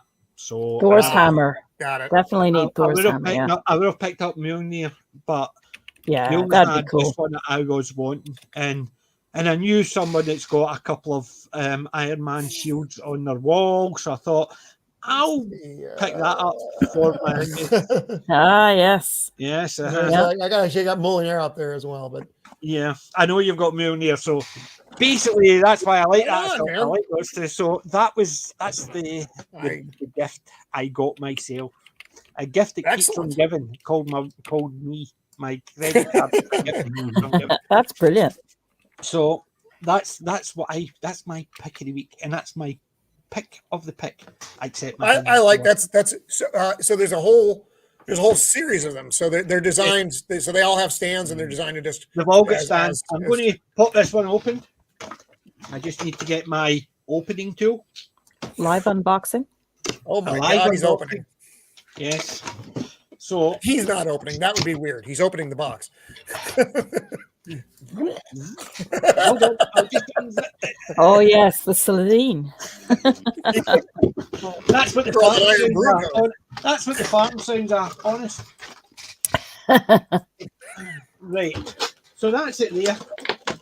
And surprise, surprise, they've taped it all the way around. Oh, I So- was turning the air blue when I was unboxing something recently. It's just like, really? It's actually clipped together, but they've also sellotaped it. So I need to actually, because if I get underneath, so it's easy to actually undo it, but you just go down the actual clip parts they've got. And here's one I did earlier. Watch your fingers. Watch your fingers. We both said the same thing. Hey, Jinx. Would have been funny if he actually cut himself. I've got another 5 in this hand. It's a woman thing. Just watch your fingers. For blood, and I really would rather. What? What's wrong? I'm fine. That'd be the most clipped moment on YouTube. Yeah. Very nice. It looks better in the box. That's cool. I like that. It did look nice in the Yeah. box, There's the Julie. Yeah. stand. It did. Oh, okay, got it. They're actually quite heavy. They're actually not too bad. The weight on them is actually good. Because the box is so big, you don't think about the weight because you're picking up something and it's a big box. But when you've got them individually, you can feel the weight on them. So I think that goes in there. Like, here's one. How do I prepare it? Right. It's basically just sits at an angle and it just clips like that. Careful, careful. Maybe if I put it up the right way, it would actually help. You do it how you do it. No one puts a leash on you, PJ. Nobody puts baby in a corner. That's right. There we go. That's Oh, nice. very nice. It does look nice with the stand. I will say that. Yeah. I must admit, it does look nice to the stand. I liked it in the box because That it looks had great. like the black box and it really It's stood art out. behind it, so I But- think actually putting it somewhere where it's got a darker thing behind it would actually Yeah. Yeah, stand out. it does need a like darker So background. you said they had Molinaire. Do they have an Iron Man mask as well, or Yes. armor? Hmm. They Okay. have. Right. So I Roman don't- asking for a friend. I was gonna say, don't keep that Thank you. shield near the dogs. Here we 'Cause I go. think it's a There free you go. So Okay. Iron Man's mask, the gauntlet, Thanos' Yep. gauntlet, Black Panther's mask, and Mjolnir. Yeah, I like those. I like. Well, they're it's a nice size too. They are. Um, They're nice size. They're not too big. Actually, Because I everything missed I've got out on the back is life size. They're all actual I missed size. out one DVD. It's a nice classic charade. I got nothing here. Audrey Hepburn, Cary Grant. So I missed that out from when I was doing my DVDs. A nice, Yeah, good old I'm not classic. familiar with that I one. don't- Obviously, I the don't know that actress I'm well familiar with, but that one doesn't ring any bells. So that's the pick. Very nice. Yes, like makes a good frisbee. Yes, They will. That's Don't give the dogs that's ideas. solid. it is. It is really heavy. Really, the weight Hey, on this, garbage. you can hear the weight on them. So yes, so that is the pick of the week. That's And just- excellent. That's a third of what I got.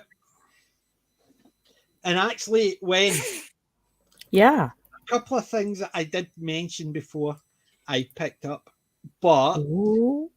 from the same set, I picked up something I never imagined I would get.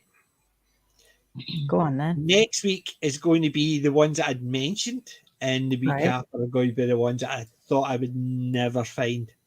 Oh, did Very you good. get some gems? I got some gems, yes.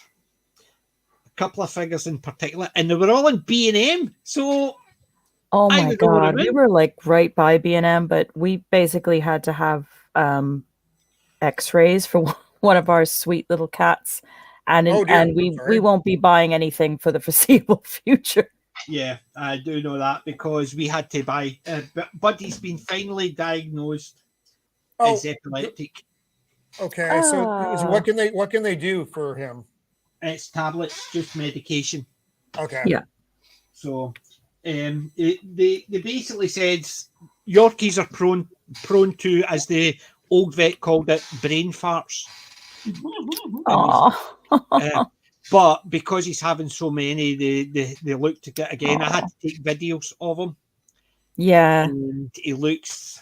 Let's see. Believe it or not, let's see. I need to get rid of that because he does look really bad when he's having them. And Oh, it must be so see, when I'm actually stressful trying as to well, describe it 'cause to the vet, can't do anything. when I'm trying to describe it to the vet looks at me as if I'm thick. I know that look. I Uh-huh. know that look. Yeah, I've had that look recently. Yeah. Yes, it's almost a case of really. And you're telling me that. So where's the 4 videos? Did I delete them? I bet I did. I know where they are. I am actually, because I tidied everything up, because I'm getting ready to redo my workstation. See, try to find the bloody things. It's terrible. Okay, log me back into Facebook. I'm actually tidied up too much. I think I actually deleted stuff and moved out of stuff.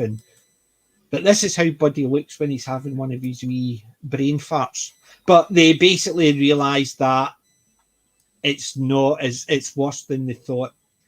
They initially thought it was just a wee spark, but it's not because right. I'm going to mute it. So that's him there, the poor thing.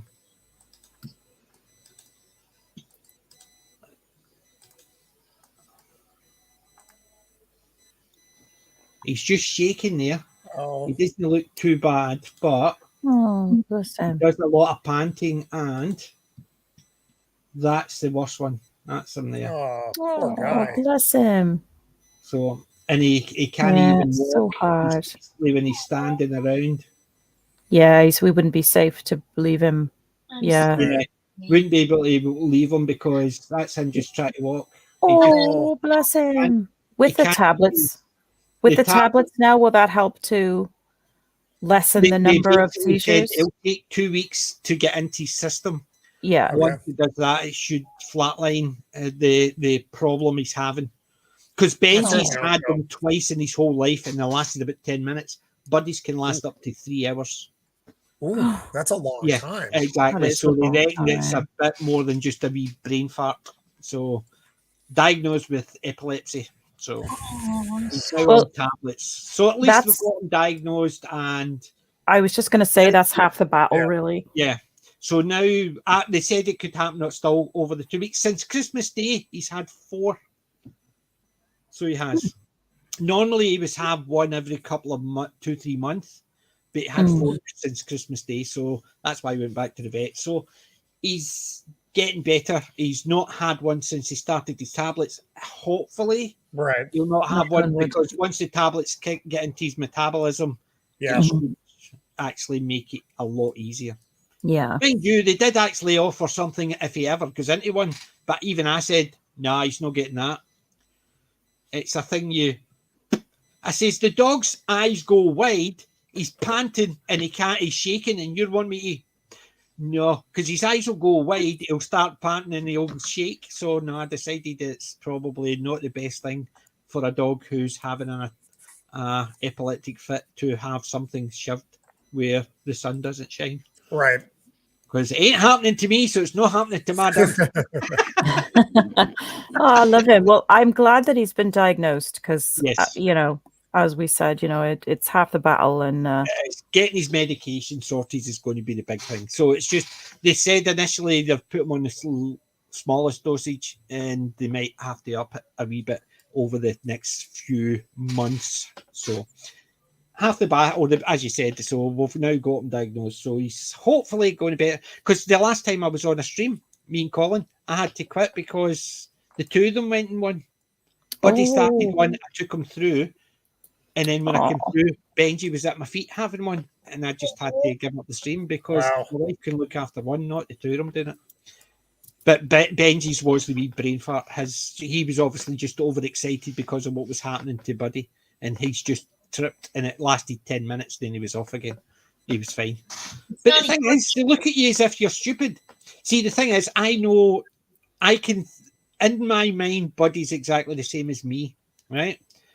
When he's having it, my wife freaks out. I'm a lot more calmer, but my wife freaks out. And then when Buddy comes out of it, he walks about and stoats around as if nothing happened. She says, how can he not be tired or whatever? He looks at you as if to say, what's the problem? Why are you fussing? And I says, the thing is, see when I'm having a hypo, my wife freaks out.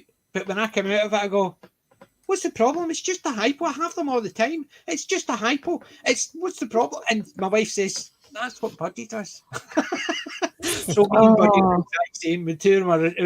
We go into things. It must be really stressful. Go, As you can see, the amount of stress because his eyes go wide, Mm-hmm. shaking, and he's basically when I usually hold him, and he usually comes out of it a lot quicker.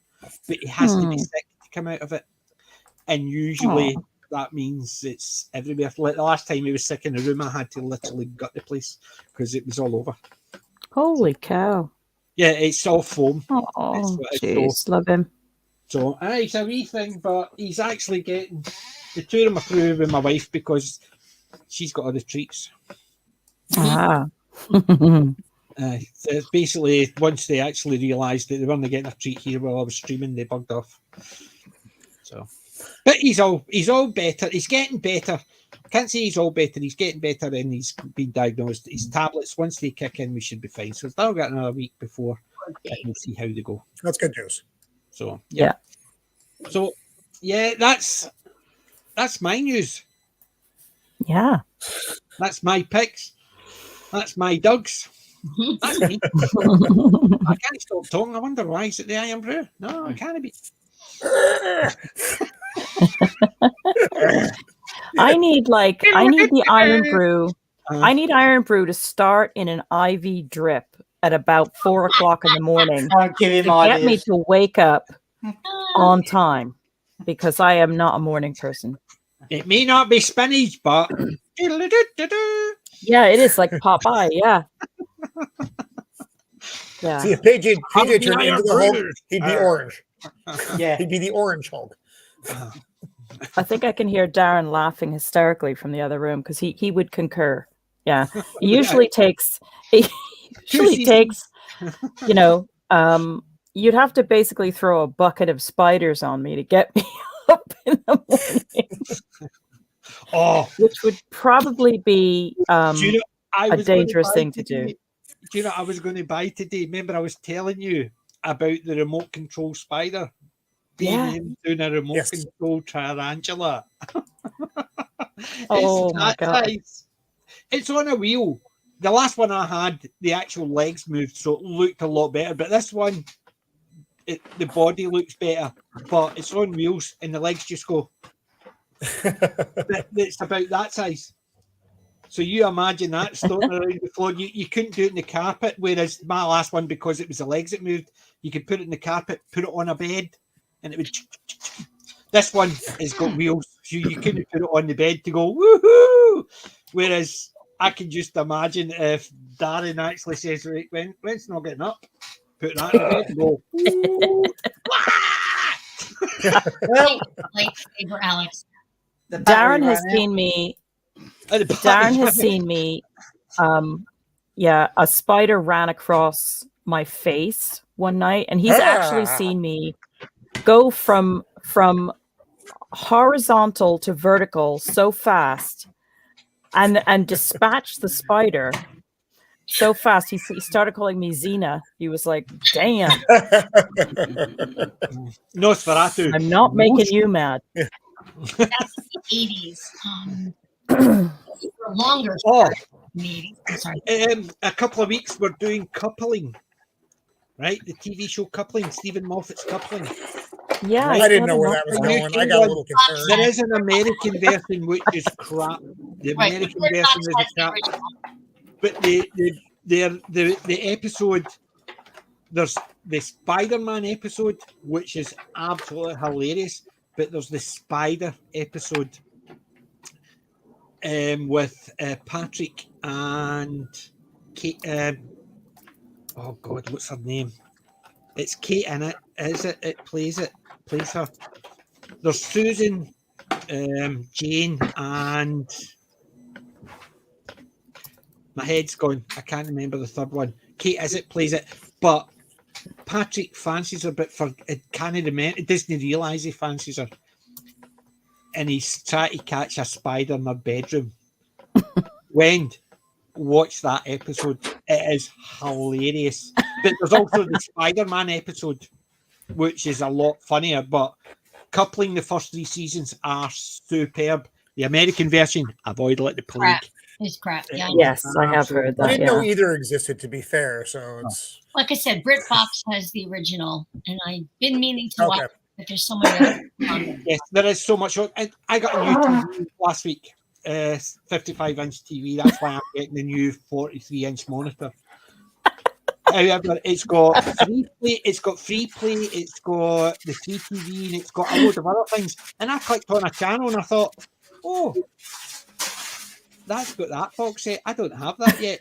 Oh, it's got that box set. I don't have that one either. And my wife said, bug off, my telly. Because I know fine well I'd be sitting through there just going through every single episode, because there's some classic comedies that I don't have the DVD. I've got the digital ones, but I sometimes like watching the box sets on the big screen, because the digital ones, sometimes you get them and they look okay in the phone, but anything else mediocre. But they've got them on that, and I don't own the box sets, so the new TV is actually going to get nicked first chance I get. Nice. 55-inch monitor, sorry. Nice. Did you guys get the TV show, the US show Wings? Yes. Oh, I loved I've Wings. seen it. That was so We much didn't fun. get it, but I've seen a couple of episodes of it. I own all the DVDs. Unfortunately, since it's not as famous a show as Cheers or Frasier or whatever, they Mhm. got terrible DVD treatment. Oh no. Very bare They're fantastic. essential. I'm sorry? Very bare essentials. The DVD just with the episodes, nothing else. And I just love them. Do you know what I enjoyed? There was one, it's a fairly recent one. We only did one season. It was about the trip from, I think it's called LA to Vegas. It's just about airline. Have you seen that one? That's all it's called, LA to Vegas. It's about an airline. So there's the pilot who's a bit of a womanizer, and then there's the two, not stewards, but the flight attendants. And it's actually, I think it should get more, but they only did one season. I thought it was really funny, considering it was a modern one. So I remember things like Flying High, Wings, and stuff like that. This one was a fairly modern one, and I thought it was funny. Just the things they used to do on the plane to try and get people to actually calm down, or just because it's a job, I just need to do this and stuff like that. It's the type of, I like those comedies because it takes you a comedy and it puts it in a place you don't expect it. Right. No, that's a unique situational comedy. Yeah. That's why like a show like Taxi was really interesting, because nearly 90% of the show took place in the shop itself. Yes. So that's a weird setting for a comedy, but it's not like an apartment where you see all the comedy shows take place in an apartment. But That's why I Taxi, think Taxi and things like that work better, because Friends, it's one of their apartment, and 90% of it happens in one person's apartment, and you're sitting there thinking, really? Not get into Friends. Well, I got a chance of the full collection of Friends for £5, and I walked away. I would have done that. There is an episode of Friends though that is one of the funniest bits of television I have ever seen, and it was it's the one where Chandler and Joey have a fight over the chair. So Joey goes and puts everything Chandler owns in his closet on commando. Yeah. That I literally hurt myself laughing at that one. There is good bits in a lot of the episodes. There's wee bits here and there. On the whole, I thought it was an okay show. It ran way too long. The Hanukkah armadillo. The Hanukkah armadillo was quite funny. The there what? Was bits and pieces. The Hanukkah I have no idea. Did you see that episode? I don't remember that. No, I can't remember. I didn't watch it every week, but I did watch quite a few of them. Ross wanted to introduce his son to Hanukkah, but Joey Stoats in with the Santa Claus outfit, and he went and tried to find something that represents Hanukkah, but they were all out of costumes, so he ended up with an armadillo. So they called it the Hanukkah armadillo. It was a funny because it was a Christmas episode, so Right. it was thingy. But there is good funny parts. Obviously, Chandler to me was one of the funniest. Same. He as was my Phoebe. favorite character. Chandler and Phoebe were my favorite too. Then Joey. The rest of them, actually feels broken. What just happened there? It's not broken. It landed on the foam, but I forgot it was there, and I went bang. Stay. Bad hand.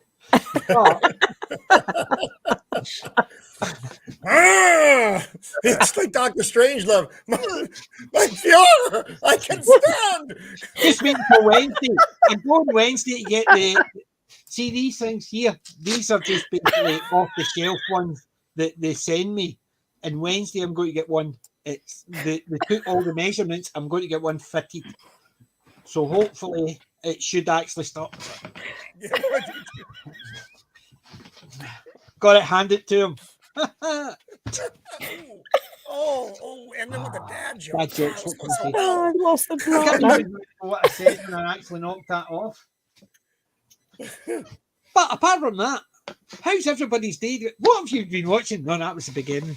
Yeah. Yeah, they basically Friends. I think there's good bits all the way through. But I think the episodes on the whole, there's very few that it's a really good episode because there's dragging parts in it. It just sort of they drag certain parts out a wee bit too much.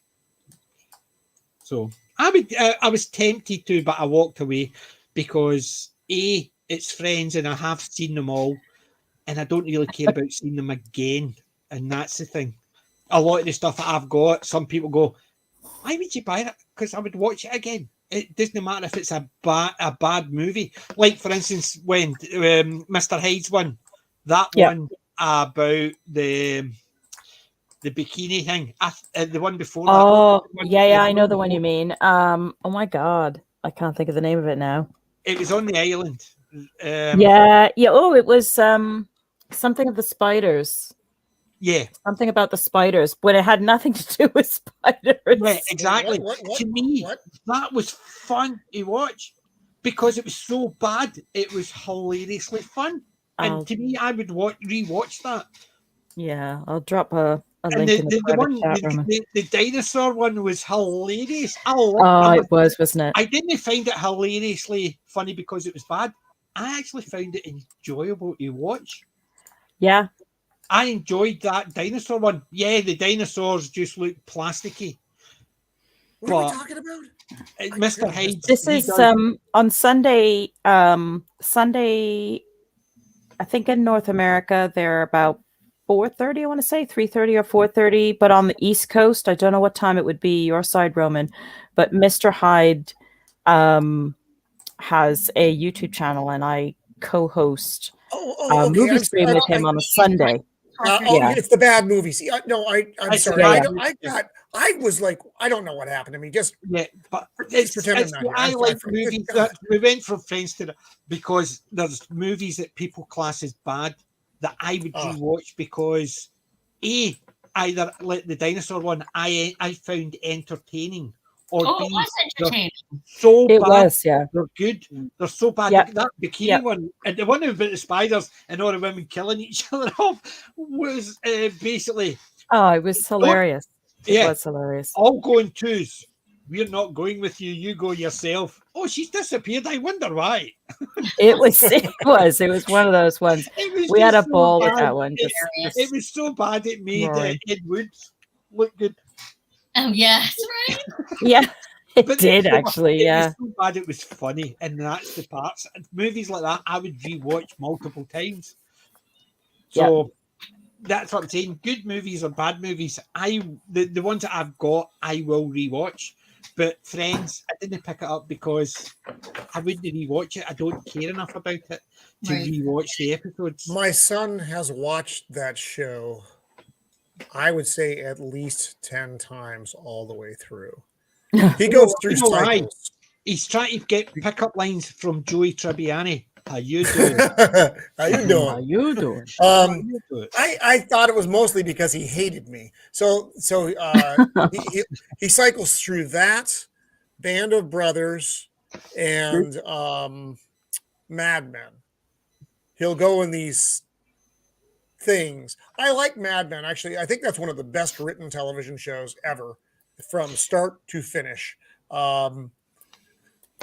I don't really. Friends is fine. I don't prefer to see it on like all the time. And then Band of Brothers, I get sucked in when it's on though. It's like, oh damn it! Then I get stuck there watching it for. Do you know 4 what hours. disappointed me is when they tried to do the same. Oh, the Pacific. Really? Yeah, do you know what I put it like? See, like they were trying to show it, and then they would pull the camera up. And I'm sitting there thinking, when they did that in Band of Brothers, they would pull the camera up and you would see all the troops fighting each other. And the Band of Brothers, it looked like they were pulling it up in the hair in a bald man's head. One here, one there, one there, one there. Basically, Pacific actually showed you nothing when it pulled out. It just showed you they were all separated. Really? You could actually get that by the fact that they were in ones or twos. You didn't need to actually constantly pull the camera up. And it just looked like it was a bald guy's head because there was one there, one there. And you're sitting there thinking it just didn't work, but they try to make it too much like Band of Brothers. They could have actually done it on their own. And it was actually that's much.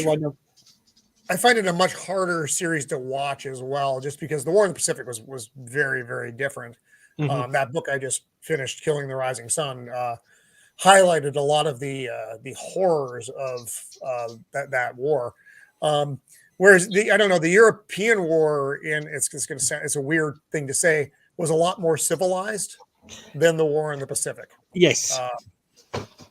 So because even though you had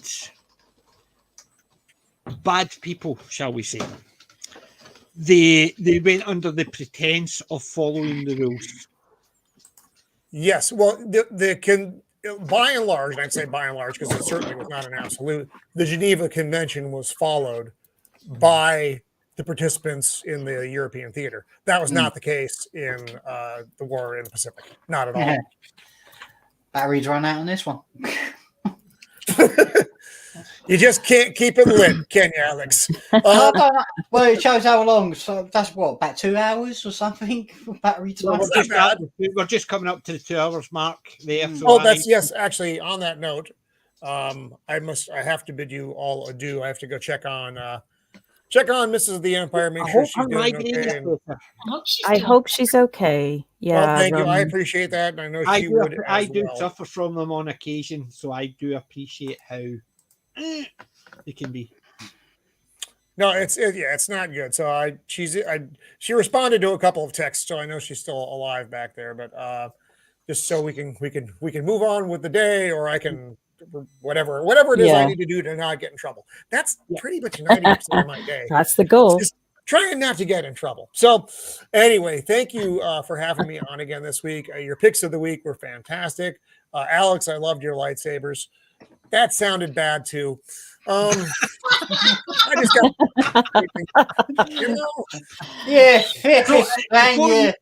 It's all part of the show, folks. Have you got anything coming up? What day is it? It's today's Saturday.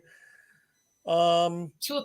Normally I would have a review on Monday for The Last of Us, but that happened on Friday. So, the next one won't be until the following week. So Thursday of this week, though, our normal Thursday show at 5 Pacific Standard, we're doing volume 3 of Groundbreaking Comics. So that's going to be another fun show. Those have been a hoot. Really good lineup of folks, comic book enthusiasts who we go back to when I say groundbreaking comics, I mean quite literally that. Those are the ones that really changed the game as far as the comic book industry went. And if we look at comic books today in the year 2023, they are garbage. There are very few books out there that are worth buying. If you watch Wakazashi's Tea House, he highlights the books that are out there that are still good, and there aren't a lot of them. Even his Batman reviews right now, it's been kind of a decline in the book. He stopped doing Spider-Man. So he's down. He's still doing Spawn and Gunslinger Spawn. I Those do books have appreciate the Spider-Man one because I thought that started taking a nosedive a wee while ago. Oh, that yeah, they did some weird stuff to this new series right now, and it just hasn't been a hit. And you've seen the stuff they've done to Batman and Robin and poor Jonathan Kent, Superman's son. Like I could go on and on and on and on.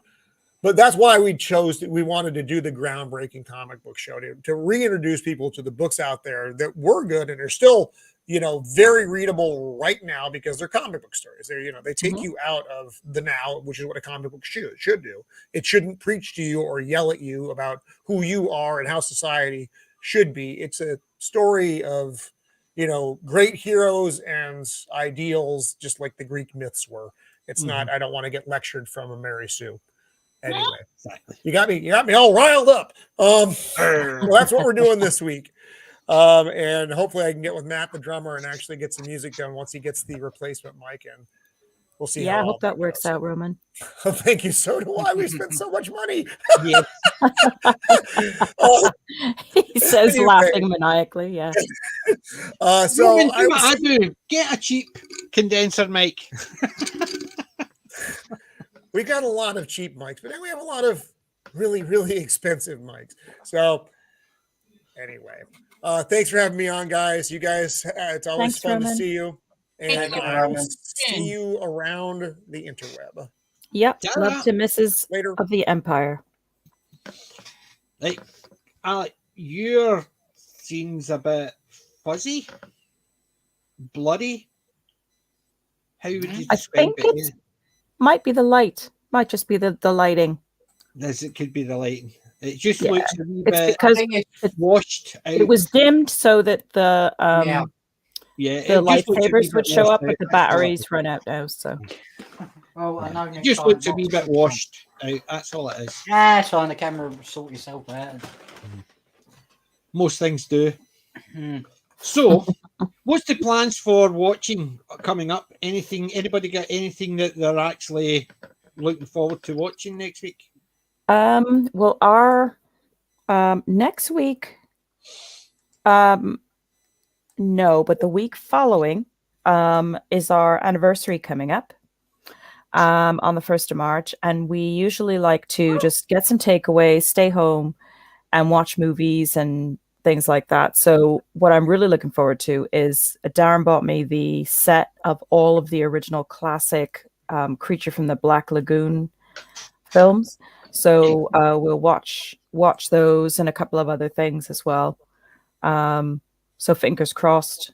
We'll get those in and see what else we fancy watching.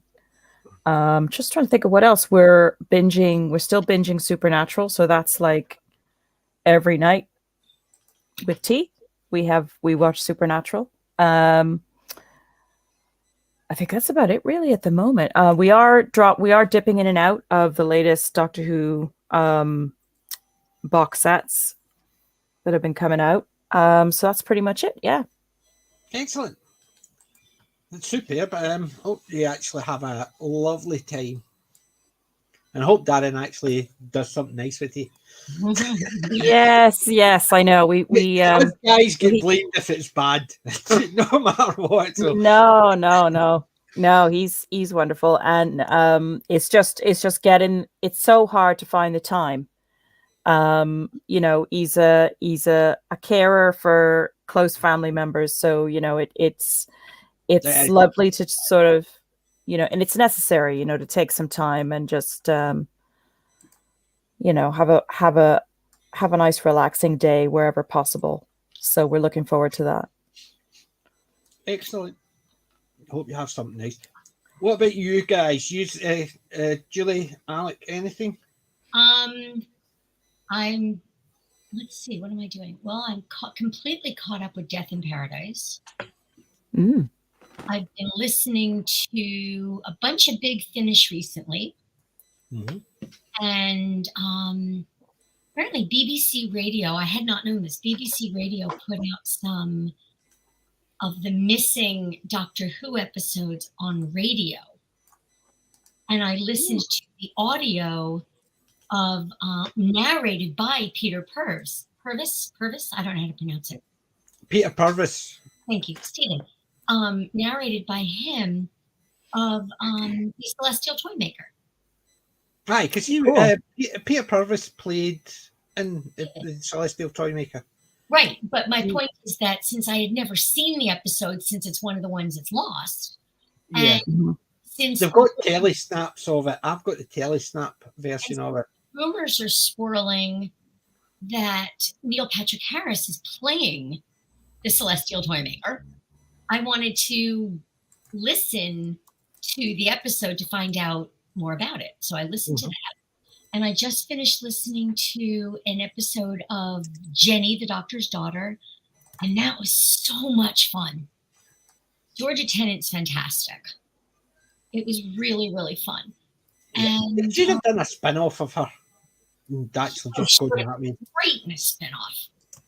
The thing is, with that being a spin-off, they could have had a female doctor, right, as well as a male doctor going at the same time.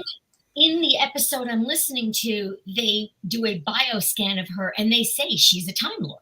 So, the perfect way to have a female Time Lord. There was plenty. The thing is, there was plenty of female Time Lords. They could have brought back Romana. Right. They could have the same as Missy. They should have actually made Missy the Rani. It would have been that would have been so good. There is plenty instead, but the problem is they don't actually care. They just want to change it. Right. And what they should have done is spin off with Jenny, so she would have been a female Time Lord, but more importantly, she could have been a female Doctor because the DNA of the Doctor. So exactly, it's still got the Doctor's characteristics. But she mentions that in the episode. I think it's called Stolen Goods, and it is really, really fun.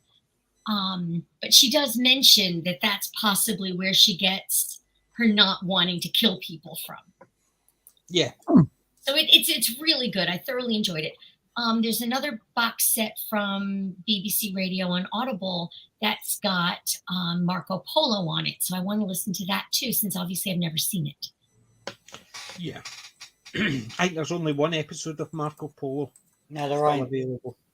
And they've got a bunch of them, so I want to work my way through those box sets. But I'm not going to be buying anything in the near future. And then obviously I'll be in chat tomorrow at the B Movie Show. Yay! I'll hopefully have my computer put back together. Minimum I'll be doing is on my iPad. I'll be listening to it, but I'm hoping I'll have my machine back together so I can actually enjoy it. I'll put off getting a new computer, so this one's going to have to do until I bought my computer a couple of years back. I saved up for 8 months just to put the money aside. No buying anything. Just this was like, the air conditioner / heater was unexpected. The obviously the washer dryer is unexpected. And central heating, the building insurance is up $300 from last year, which is unexpected. So yeah, I think my what I call my liquid savings account is about to be wiped out. I'm going to have to dig in. And, I do appreciate that. Considering actually our electricity bill is almost the same as our mortgage per month. Oh my God. Mm-hmm. There is people I know who are actually paying more for their electricity per month than they are for their mortgage. Yeah. Because of the cost of living crisis. It's gone up and up and up and up. Well, my condo fees are more than my mortgage, not including the taxes that I pay on top of it. But the mortgage payment itself is lower than my monthly condo fees. It just goes to show they've actually told us that the price for the council tax rates are going up, but surprise, surprise, they're cutting services and certain services you have to pay for. Shocker. Surprise. Shocker. Mm-hmm. Right, so you're paying council tax to actually cover all these things, but they're cutting some of them, and you have to pay for them now, up and above what you get, which is just shows you how bad it is. Unbelievable. Did you see? There's a meme going around about how chickens are now worth more than Elon Musk. Yes. Yeah. Eggs, because of the eggs. Exactly, because of the eggs. It's really surprising that so many chicken farms and egg processing plants have actually all gone up. It's such a coincidence. I'm just glad we're not actually conspiracy theorists or anything like that. Right. One thing that somebody had mentioned last week when I was talking about Tarzan, Johnny Weissmuller, Peter, I think, had mentioned 2 other guys to look at, but Bill and Herman. I can't remember their surnames. However, I acquired quite a lot of Tarzan stuff. So I've got the Johnny Weissmuller collection, I've got the Gordon Scott collection, I've got the Lex Barker collection, I've got the Jock Mahoney collection, I've got the Mike Henry collection. Wow. And I've got the 1966 Tarzan 2 Seasons with Jai in it.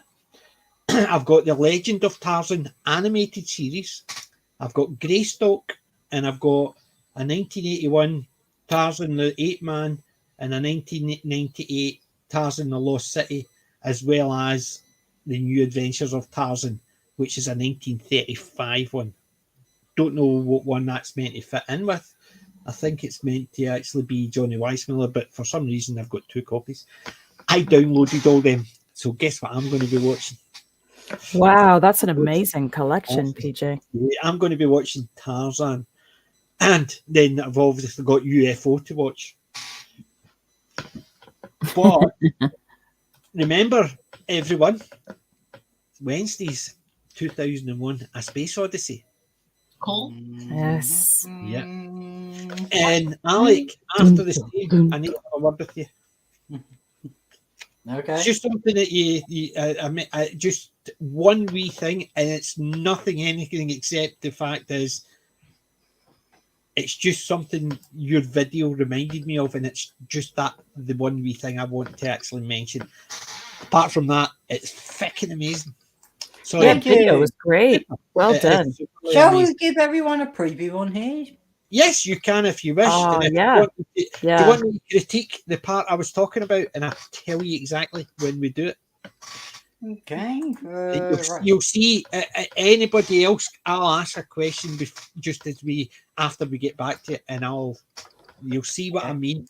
And it's not a critique of it. It's just something as you played it. This is FFSI's new opening title for anybody who's. It'll be for the Monday night streams. Unplugged's been refurbished. So hopefully this works. Here we go.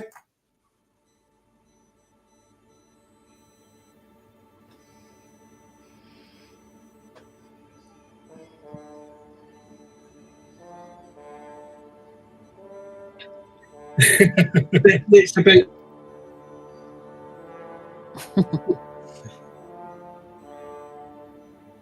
I like that font.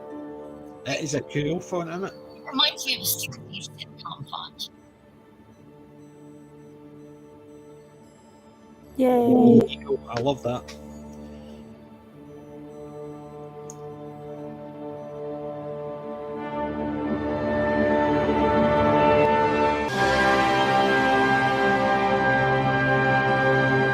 That part there, think about it for the next time.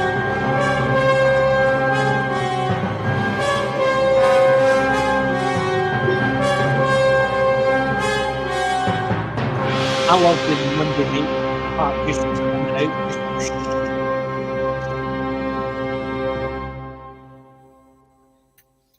And there we go. That's fab. Really good job on that. See the Monday night bit where it's just. Yeah. I think that looks absolutely amazing. Right. It's not a critique. It's just something. See, as you're leading up to the part and the FFSI comes in and goes like that. Yep. Do you know what I was expecting? Dun, dun, dun, dun, dun, dun. The drums from 2001. Because just the drums. I was thinking it's just because of the way the music crescendo came up.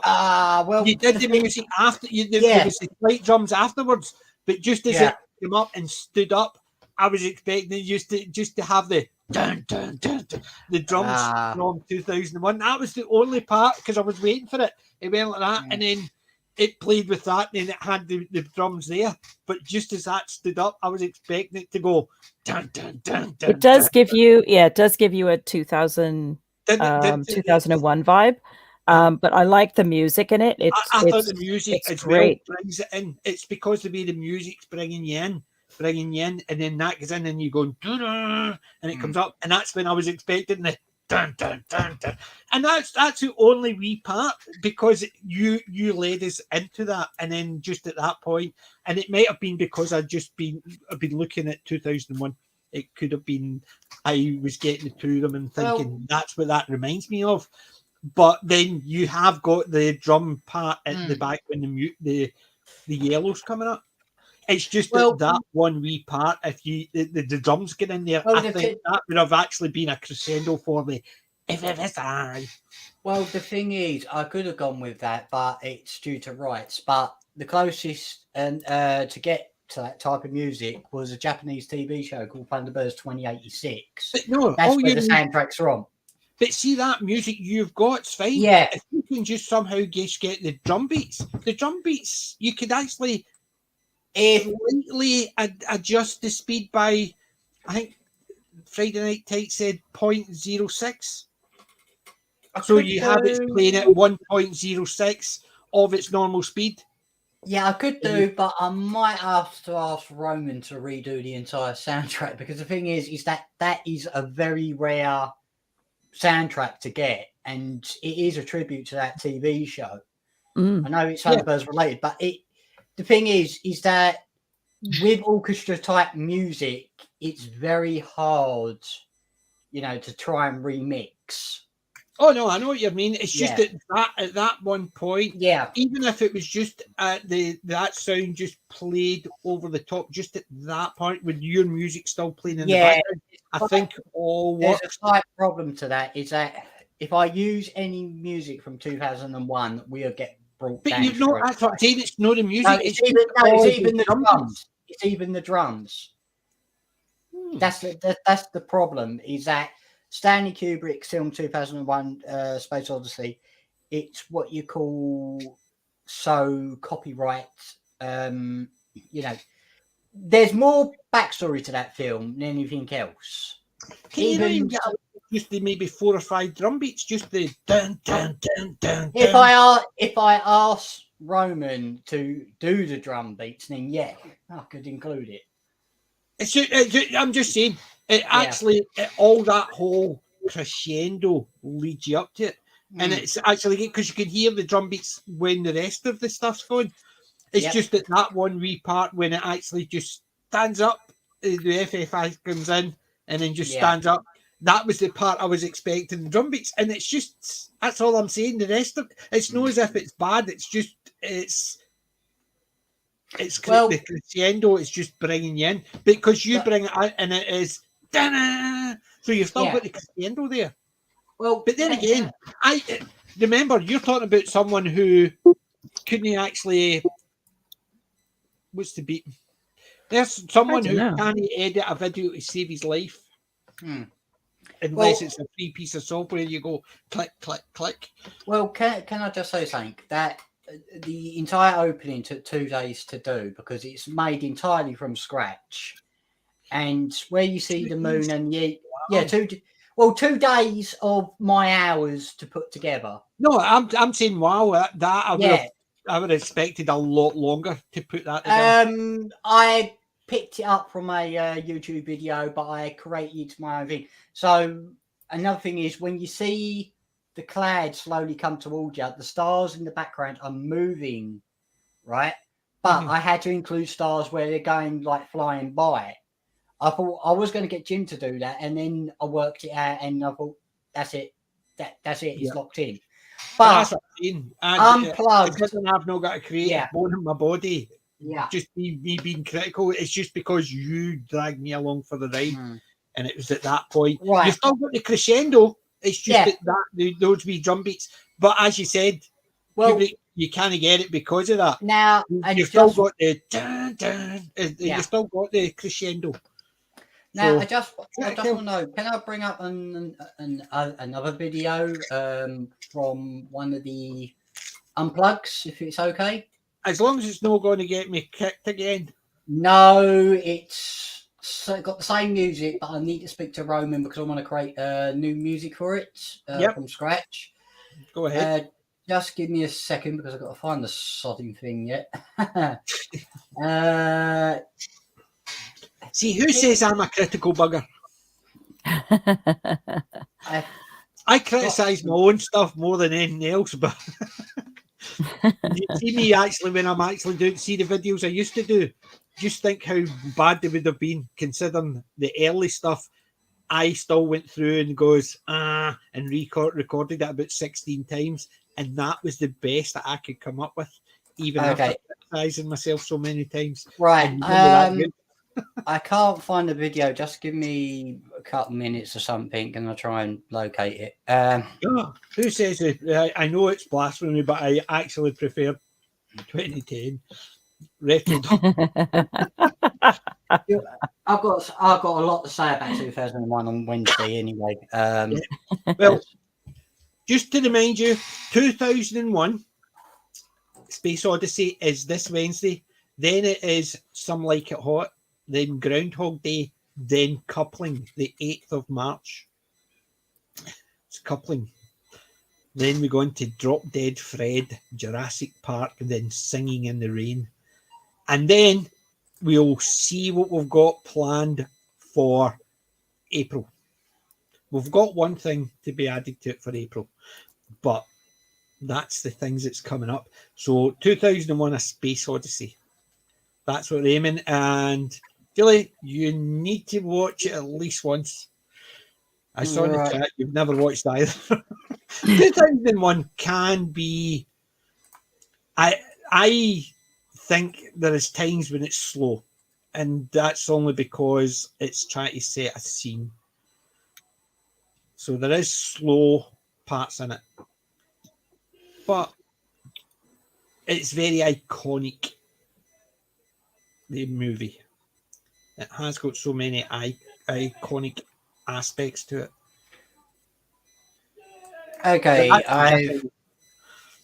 I found the original video. I can't actually find it in my files, so I might have to share screen this. Right. Give me a second, and oh, blimey, they've got a share preview screen on it. Here we go. Right. Okay, you see the original video here, right? Mm-hmm. All right. Yeah. So it's the same music, but for Unplugged, you know where we had the still sea effects? Yes. Well, we're going with a new effect now. We're going to have it going across the ocean. So it looks like you're flying across the ocean now. I've found a video how to make it. So that's going to probably take about 3 or 4 That days. reminded me, somebody today asked me what FFSI meant. And I says it's fantasy story. I couldn't remember what the first word was. Fan. Well, the thing is with FFSI, it was fan fantasy story ideas, but the thing is, it's a just abbreviation for anything now anyway. We can't be bothered anymore. So it could be for F for Is it? Yeah. So that's the thing. It's just with FFSI, we're trying to make it stick, really. You know, it is a tongue twister, but what the hell? You got to have a laugh. But that's why I always say for facts. Yeah, is it? That's nothing to do with just my lisp. But so but that looks absolutely cool. So it does. Thank you. Thank you. As I said, I wish I even had a quarter of that ability to do that. I know, yeah, it's really good, really well done. The thing is, when it comes to my creativity, I have to really go into my own little world, listening to music and like trying to work the little bits out and that, and I'm picking up the pace as it goes along. It's like when we created the Let's Talk Geeky, we had to do it with a team of people. You know, thanks to Roman, Stephen Ransom for creating the iconic logo. Me and Jim working together to get that tunnel effects correct and everything. Yep. It's a whole lot of work, but as long as you put your mind Whole to it. lot of work for a talentless hack. No, You you've think all about done it. really well. You've all done You look really at the fantastic work. people, the Alec, Jim, Roman, and the guys, the band, Stephen. That's an immense amount of talent, That's in immense one amount of place. talent and Fantastic. time to make something for a talentless hack. Yeah, and we didn't get paid enough for it. I don't see any talentless hacks anywhere near here. So, Well, in effect, I mean, yeah, the thing what is, the guys did just as a and it's wow. I was speechless, and for me, that's something. well, I don't want to put a down on other YouTube channels out there, but they've got great openings and that. But with FFSI, we don't want to use clips like for our openings because you don't know these days if you get pulled up. That's the problem. Yeah, well, you look at my Wednesday night. My Wednesday, I've created one with clips. I get a strike, but it's okay for you to use it, and I'm aware of that. I knew that beforehand. As long as I get allowed to use it, and it's not a strike, as in the block, they just say this is owned by somebody else, but they're willing to let you use it because you're just using it. I'm aware of it. Briscoe County Junior, I want everybody to sit and purchase the DVDs of Briscoe County Junior to watch it multiple times. I want to actually create a channel called Briscoe and just do that on the whole channel. It's such a fun show. Bruce Campbell. We love Bruce Campbell channel. Yeah, absolutely. Count me in for that one. Yeah. And just do a channel just all about Bruce Campbell. Yeah. But it's one of those things. I appreciate that the people who own that say that's ours, but we're okay for you to use those clips. Because anytime we're talking about anything Bruce Campbell, get out and buy the DVDs. Yeah. What his website. Yeah, you're redirecting people back to the IP. Yeah. We want people to actually watch these programs we're talking about. Like, for instance, we did Captain Scarlet. Yeah. We're not just doing Captain Scarlet and going, yeah, it's gone. There's DVDs out there, go out and bloody buy them. Watch it again. And that's what we're doing. We're trying to get people interested in it. And I do appreciate all these companies who say, that's ours, but we'll let you use it. And I'm okay with that. They are the ones that say, you cannot monetize this video, or all process from this video will go to the owner. I don't have an issue with that because it is their stuff that we're using. I know. To talk about their stuff. I'm okay with that. The one thing, PJ, is that I don't want on the first Monday night show that we do the opening and then a day later we get copyright strike and you think, wait a minute, that's my own creation, you bastards. But that's the thing. It's basically, that's why I always upload things first to see what they're going to do. Yeah. So, and that's what I like doing. I've already done a test run with it, and we've got no copyright claim or strike on it, so that's good. Well done. Yeah, it's okay. But anyway, Brenda, you got to make a move now. I do, unfortunately. Yeah, I'm going to have to bail. Yeah. Well, thank you again for coming up. What's on tomorrow? Tomorrow we have Moon 02. Which is a great 70s, 60s, 70s sort of retro thing. And it bears an incredible similarity to the Jerry Anderson universe as far as UFO, particularly UFO goes.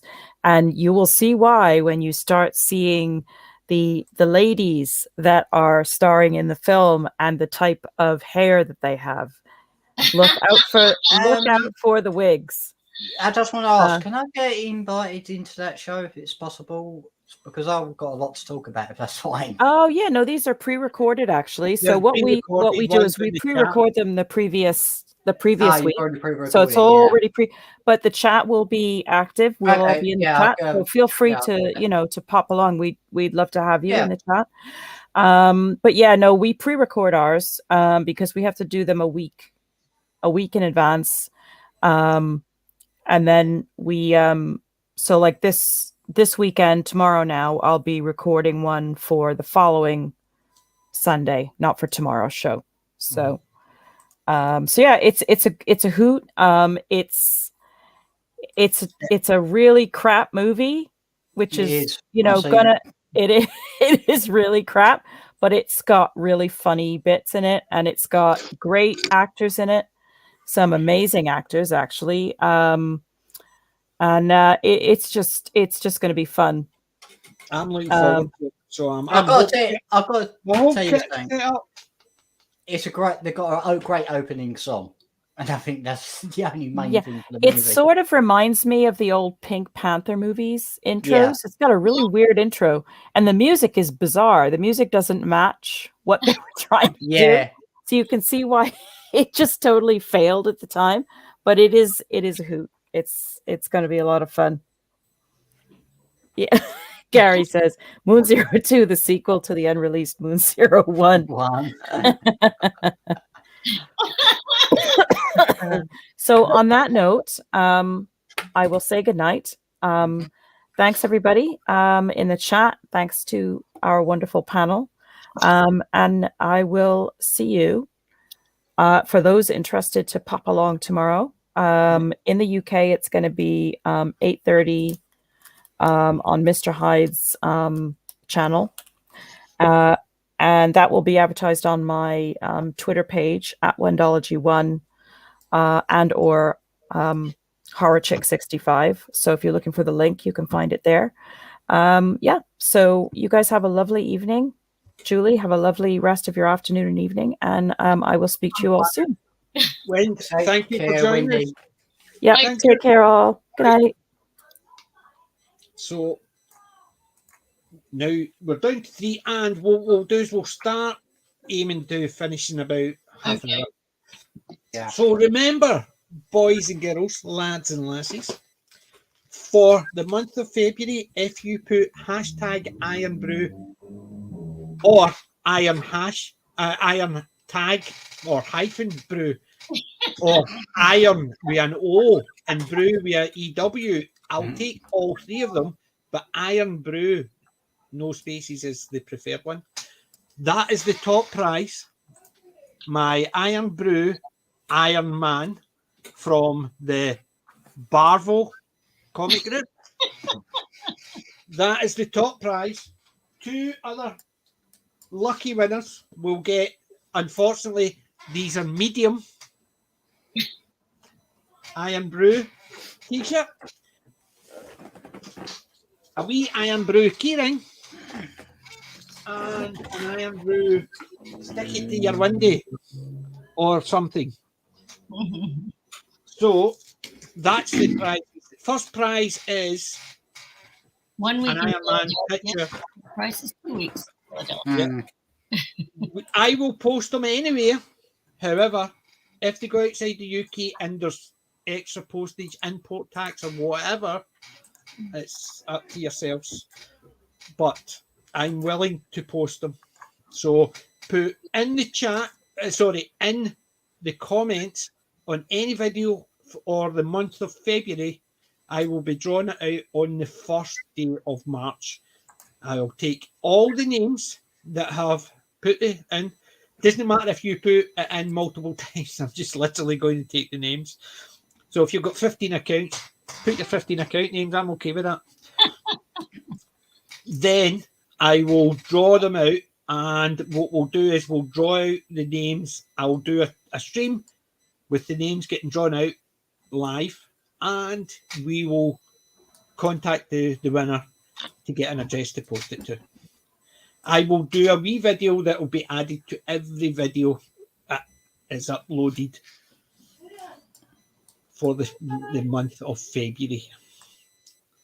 From tomorrow on, I'll need to re-edit all my videos because I've got a load of Flash Gordon ones already uploaded for releasing, so I'll need to actually edit them all. Or I might actually just put a new upload, the same upload every day, just rebroadcast it. I should have thought about it in advance, but the guys from Barr's just sent me that stuff through, so I'm a happy chap. So it's amazing what you get. when you ask. So, yeah. So next week I'm watching Tarzan, and the week after I'm going to be starting my UFO DVDs. So, what about yourselves? Is there anything that you're planning to avoid watching? At least Well, not particularly, because Velma's finished, so you don't need to avoid that anymore. well, next. Sorry, Jolie, you'll let you go first. No, I was just going to say, I'm trying to think of anything I would avoid watching besides, well, Jodie's over, so I don't have to worry about her. Well, next week I'm watching Picard season 3, the starting of it. Rather good than me. I'm Yeah, definitely. I'm going to sacrifice myself, but I won't be here next Saturday and the following Saturday because I'm having a break. Yep. I've been watching Star Wars: The Bad Batch, and really that's got interesting. There's just done a 2-parter about the changing over from clone troopers to stormtroopers now, and that was an interesting episode. It was like what's that film? The Manchurian Candidate. Manchurian Yeah. Candidate. Oh, Yeah, that's a great movie. Yeah, it's along those lines. It's like a whole conspiracy. Yeah. So Bad Batch is getting interesting. You've got The Mandalorian season 3 coming soon. When is that coming? I think about March. I'm not too sure. March, April. Not too long. Yeah. Really dying to see it. So we got quite a few coming out, but I don't think there's much on the Marvel front except for what do you call it? Ant-Man number 3. Yeah. I've been actually, a couple of people have asked me if I'm going to go back to my old Gits review. I did a couple old Grits review of modern movies and asked me to start reviewing them again. I think somebody liked my rant on Wheel of Time, the first episode. And I've been asked a couple of times, and I just can't get the idea of actually watching modern stuff. Really. But I've been asked a couple of times if I would be interested in trying it again. But can you imagine me actually, after watching things like Velma, having to talk about it? It's just going to rant. I thought Wheel of Time just destroyed my love of things. And I nearly bought Scooby and the Gang, B&M for £10. You can buy Scooby and the Gang, just the wee figures. Or you can buy slightly smaller figures with the mystery machine for £12. And I was tempted to buy them, but every time I buy them, I just wonder if somebody will say, "Oh, you've been watching Velma then?" I don't want to actually be associated with it. Yeah, I want the figures. So I do. It's terrible. I want the figures. I actually bought stuff that are very similar, but at least they're not. They're under the umbrella of the Scooby stuff, but they're not Scooby related, shall we say. But they're actually part of the Scooby and Shaggy collection. But I just don't want to be associated with that. So the idea of me watching a current movie and stuff and actually having to talk about it, if I find it that repulsive that I can't even watch it and stuff. Because see, after the Wheel of Time, I was so looking forward to Wheel of Time. So looking forward to it. I was, and then the first 30 seconds, I paused it and I was shouting at the screen. And then I realised how bad it was going to be. Yeah, Rosalind Pike is good in a number of things that I've watched. Just how the hell did she actually think that was a good idea to play something that dire? But Christ almighty, you get enough actors and actresses in junk thinking it's good. But I just can't imagine watching Picard. Yeah. Well, I Yes. just want to see how season 3 is going to go on. Sorry. I was just laughing at that one. Amazing that Scooby has lasted hundreds of episodes and dozens of movies with basically one plot. Yeah, and that's the thing about it, is we all know how it's going to, where it's all going to end up, but we still enjoyed watching Scooby and the gang doing it because it was fun. It's, you look at all the classic cartoons, you always knew Top Cat was going to beat Officer Dibble and get his own way. You always knew Tom was never going to catch Jerry and he was going to get hurt trying to.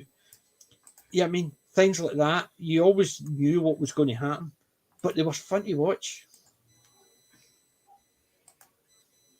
Well, it's always either the farmer or the real estate. That's true. Or old man, the old, yeah. But I can't imagine. Can you imagine watching something new for entertainment purposes? Watching it for, I don't even like the expression hate watching it. Because that's what they reckon. More people watched Velma to hate watch it than anything else. Didn't watch Velma. I didn't watch it. I watched the reviews of it, and I was glad I never watched it. But if I was going to do reviews of modern stuff, the idea of sitting down, watching it, having to watch it 2 or 3 times if you're reviewing it, can you imagine watching something so repugnant that you have to watch it 2 or 3 times just to get a good review of it? Yeah. So I'm glad I don't do reviews, and every time somebody asks me about doing them,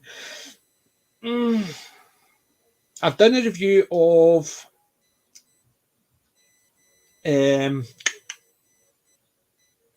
what was the one with the white spikes, the Tomorrow War, and I watched that twice. The first time I watched it while I was doing other stuff in the background, and it was actually an entertaining movie.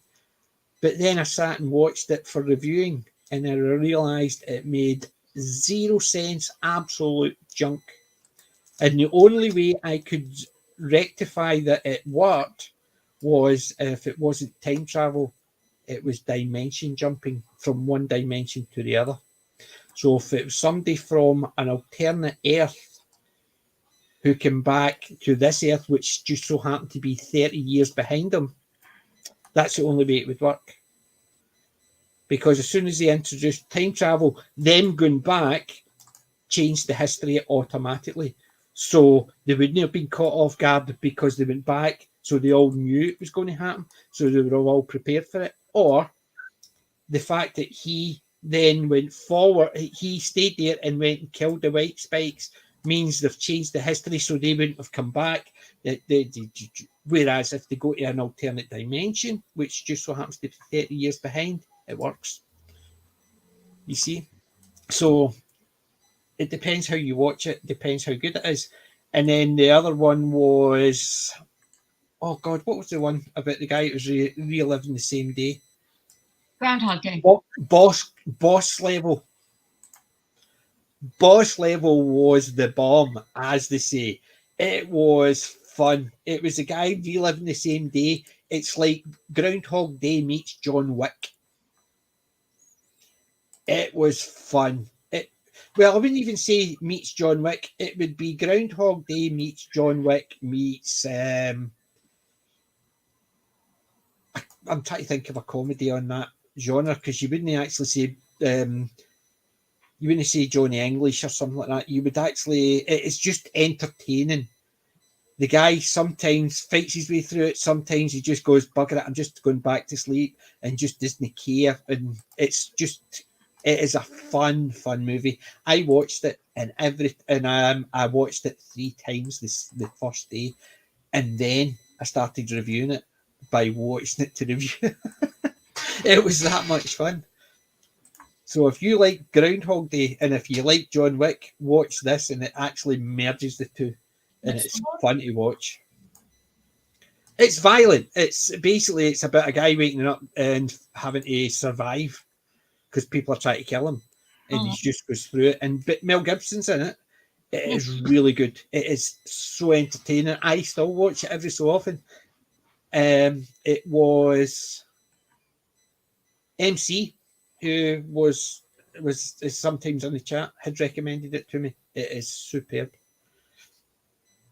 And there was a third one. I think it was Yes Man. No, it wasn't Yes Man. It was Free Guy. I watched the other one, which I found it was entertaining, but it was a take it or leave it entertaining. Rewatching it value, I didn't think it had a lot of rewatch value, but it was entertaining for a first watch. Yep. Boss level, Mel Gibson's the baddie. Yeah, there you go. I loved it. And considering somebody says, because I started thinking, there's no good stuff out there.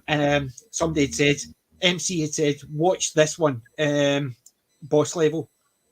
And I absolutely loved it. And I thought, oh my God. So I watched another one, which was the Tomorrow War. And it only worked for me if instead of time travel, it was a dimension. And then the third one was Free Guy. And I thought it was mediocre. And I've not done one since. So I've been asked to do a couple of ones again. But just the idea of watching some of these TV shows. There might be movies out there that might be good. But I'm just too grumpy and moany. So, is there anything you would like to review along that line? I know you're watching Picard 3, but... Yeah, but I don't really do reviews on it. I just rather just watch how good the story is and that. So, to me, with reviews, there's like too many like channels out there. We're sport for choice, really, on YouTube for reviews. Yeah. So, and it is a crowded market, like reviewing stuff. Yeah. Definitely, Free Guy is an entertaining rewatch value. I don't think there's a lot of rewatch value in it, but watching it is an entertaining movie. I enjoyed watching it, but I don't think it would be on my rewatch every year, if you know what I mean. It'd be the type of thing that maybe 4 or 5 years down the line, if it come up, I would watch it again. But it is still, I'm not saying it's a bad movie. It's just it's a fun movie to watch. Ryan Reynolds movie. It's a typical Ryan Reynolds movie. It's a good movie to watch, but because of the situation it is, you already know what's happening once through, and it just changes how you watch the movie a second time, and that's what I mean. So you know where it's going. I know when we're rewatching DVDs and movies, we know where it's going, but it's the action or whatever makes it entertaining. This one is the hook in it, is where it's going or what it is, and then once you know that, the movie changes when you watch it a second time. That's what I found. Because you knew where it was going, it actually lost some of its luster from the very first time you watch it. But I would definitely actually, if you get a chance to watch it, watch it, because it is a fun Ryan Reynolds movie. There is some fun parts in it. Well, I don't blame you. Yeah. It's this one.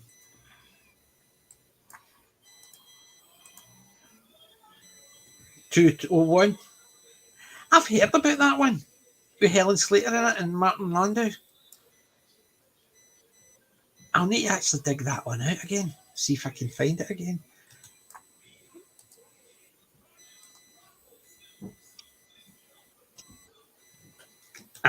That'll be why it's hard to get. Retro Doc's got the DVD, but it's out of print. Bummer. Rip it and send us a copy.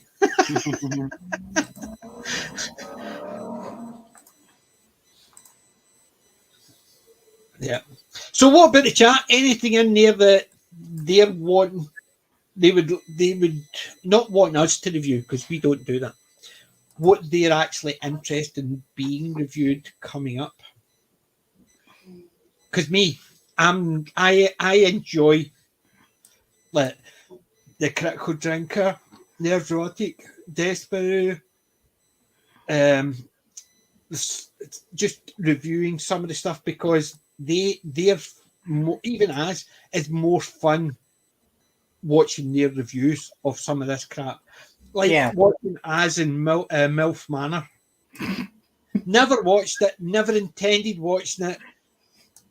Don't even actually, I think it actually is car crash TV from the inside of the car. But watching Az's reaction to him watching it is fun. You know what I mean? But is there anything you guys want to see or what you're looking for people are going to be reviewing? Not particularly, no. No? No. But can I just mention one thing? I'm on the last episode at the moment of season 2 of Clarkson's Farm. So, and that is good at the moment. Yeah, you're just watching it because Friday Night Tights and that are watching it. Oh, they know. I've watched the first series. That was bloody good. They're actually going to be talking about the new one that's coming out. Miranda, older sci-fi films, I quite agree. Remember I was talking about wherever I think I dropped it down there, the sci-fi TV stuff. Well, on my channel, I did the Buster Crab Flash Gordon. Coming up is Steve Holland Flash Gordon. And there is a couple of episodes. There's one called The Story, the Tale in the Story, I think it's called. Hold on. I need to get the name correct again. Where the hell is it? It's up there. It's called, I need my glasses on to see. I've got Climax Mystery Theatre, Dr. Jekyll and Mr. Hyde, but I've also got the star in the story, Dark Stranger, coming up as well. And I will be adding more TV shows stuff in there. Some of them sci-fi, but most of them all classic stuff. So stay tuned, and I'm hoping to upload some classic sci-fi movies as well. It's just a case of I love old sci-fi movies. But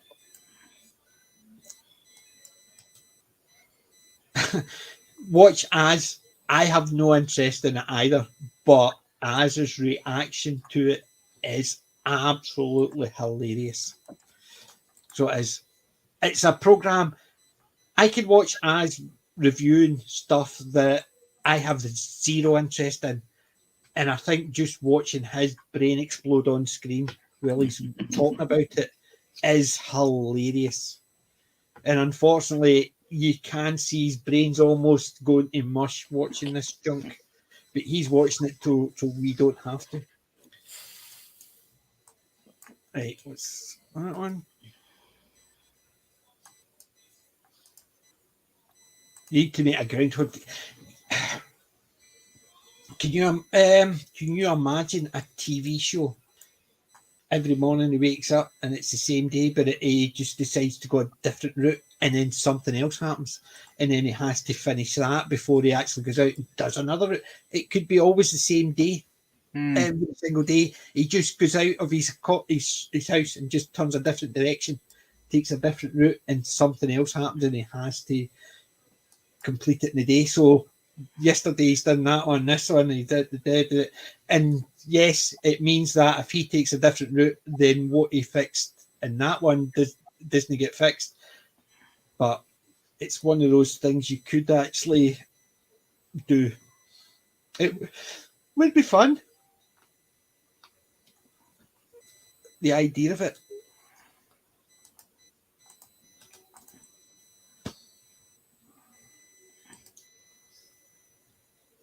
Singing in the rain.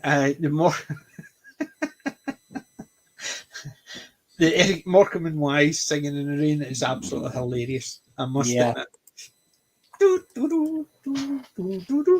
And it's basically, that is hilarious. I had to explain to Roman who Morecambe and Wise was, because the Twitter thing with your top 10 movies, I had the Intelligence Men, and he says all of them were definitely me, but what's the Intelligence Men? I says it's Morecambe and Wise, and he says almost like Austin Powers before Austin Powers. I says, well, more like Johnny English before Johnny English.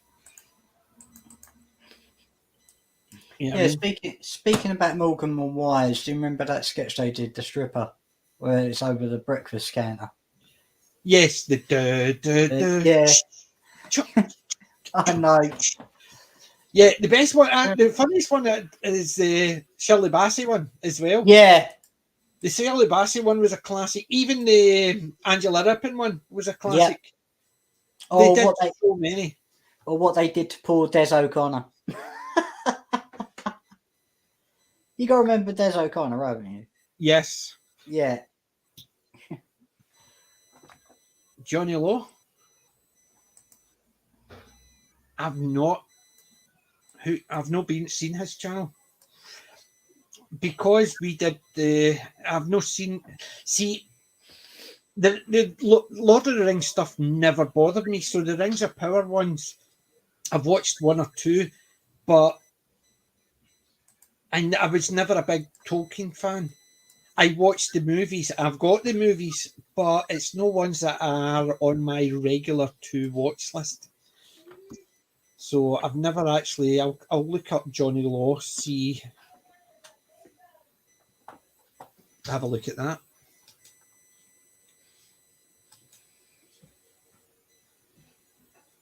Daybreak. I've not seen Daybreak either.